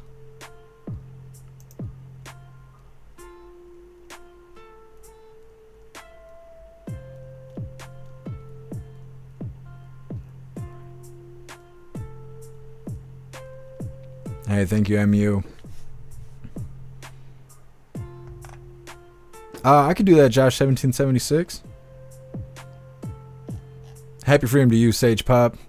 Alright, hooligans. It is that time once again. And this could be a struggle because my voice sucks today. Damn cold outside. Either way, please join me for the Pledge of Allegiance. I pledge allegiance to the flag of the United States of America and to the republic for which it stands, one nation, under God, indivisible, with liberty and justice for all. Holy, my vocal cords are toast. All right, hooligans, we're going to read through the chat one last time just to make sure no hooligans are left behind.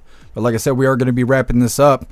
We'll be live again tomorrow, 3 p.m. Eastern Time, for the very next Coffee with Hooligans. Thank you, Too Old to Care. Play ball. That's right, Nana.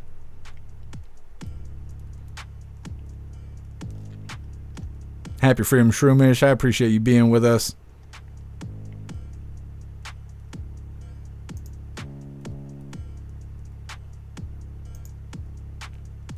I appreciate you, U-Town. Thank you for being here with us. Awesome, Smelly. Sounds good. Thank you. Happy Freedom C1. I didn't see you in the chat there.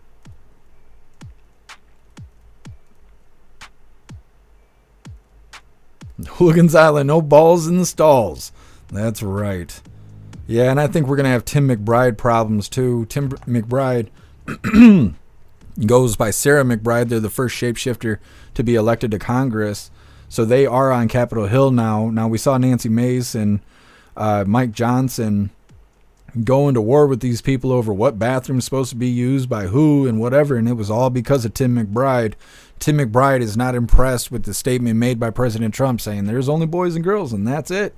Tim McBride didn't like that. We already know that he's a predator of sorts. He's been accused of reading inappropriate material to children, shape-shifting books and things like that. I guess he was recording himself, reading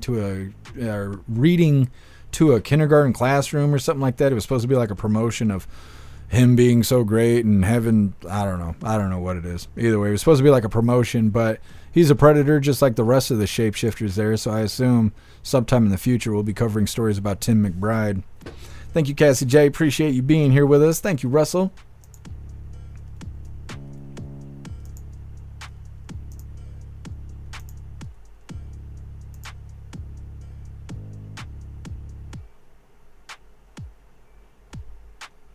Crystal Blue Tampon Tim needs to go for a swim. Now we got two of them.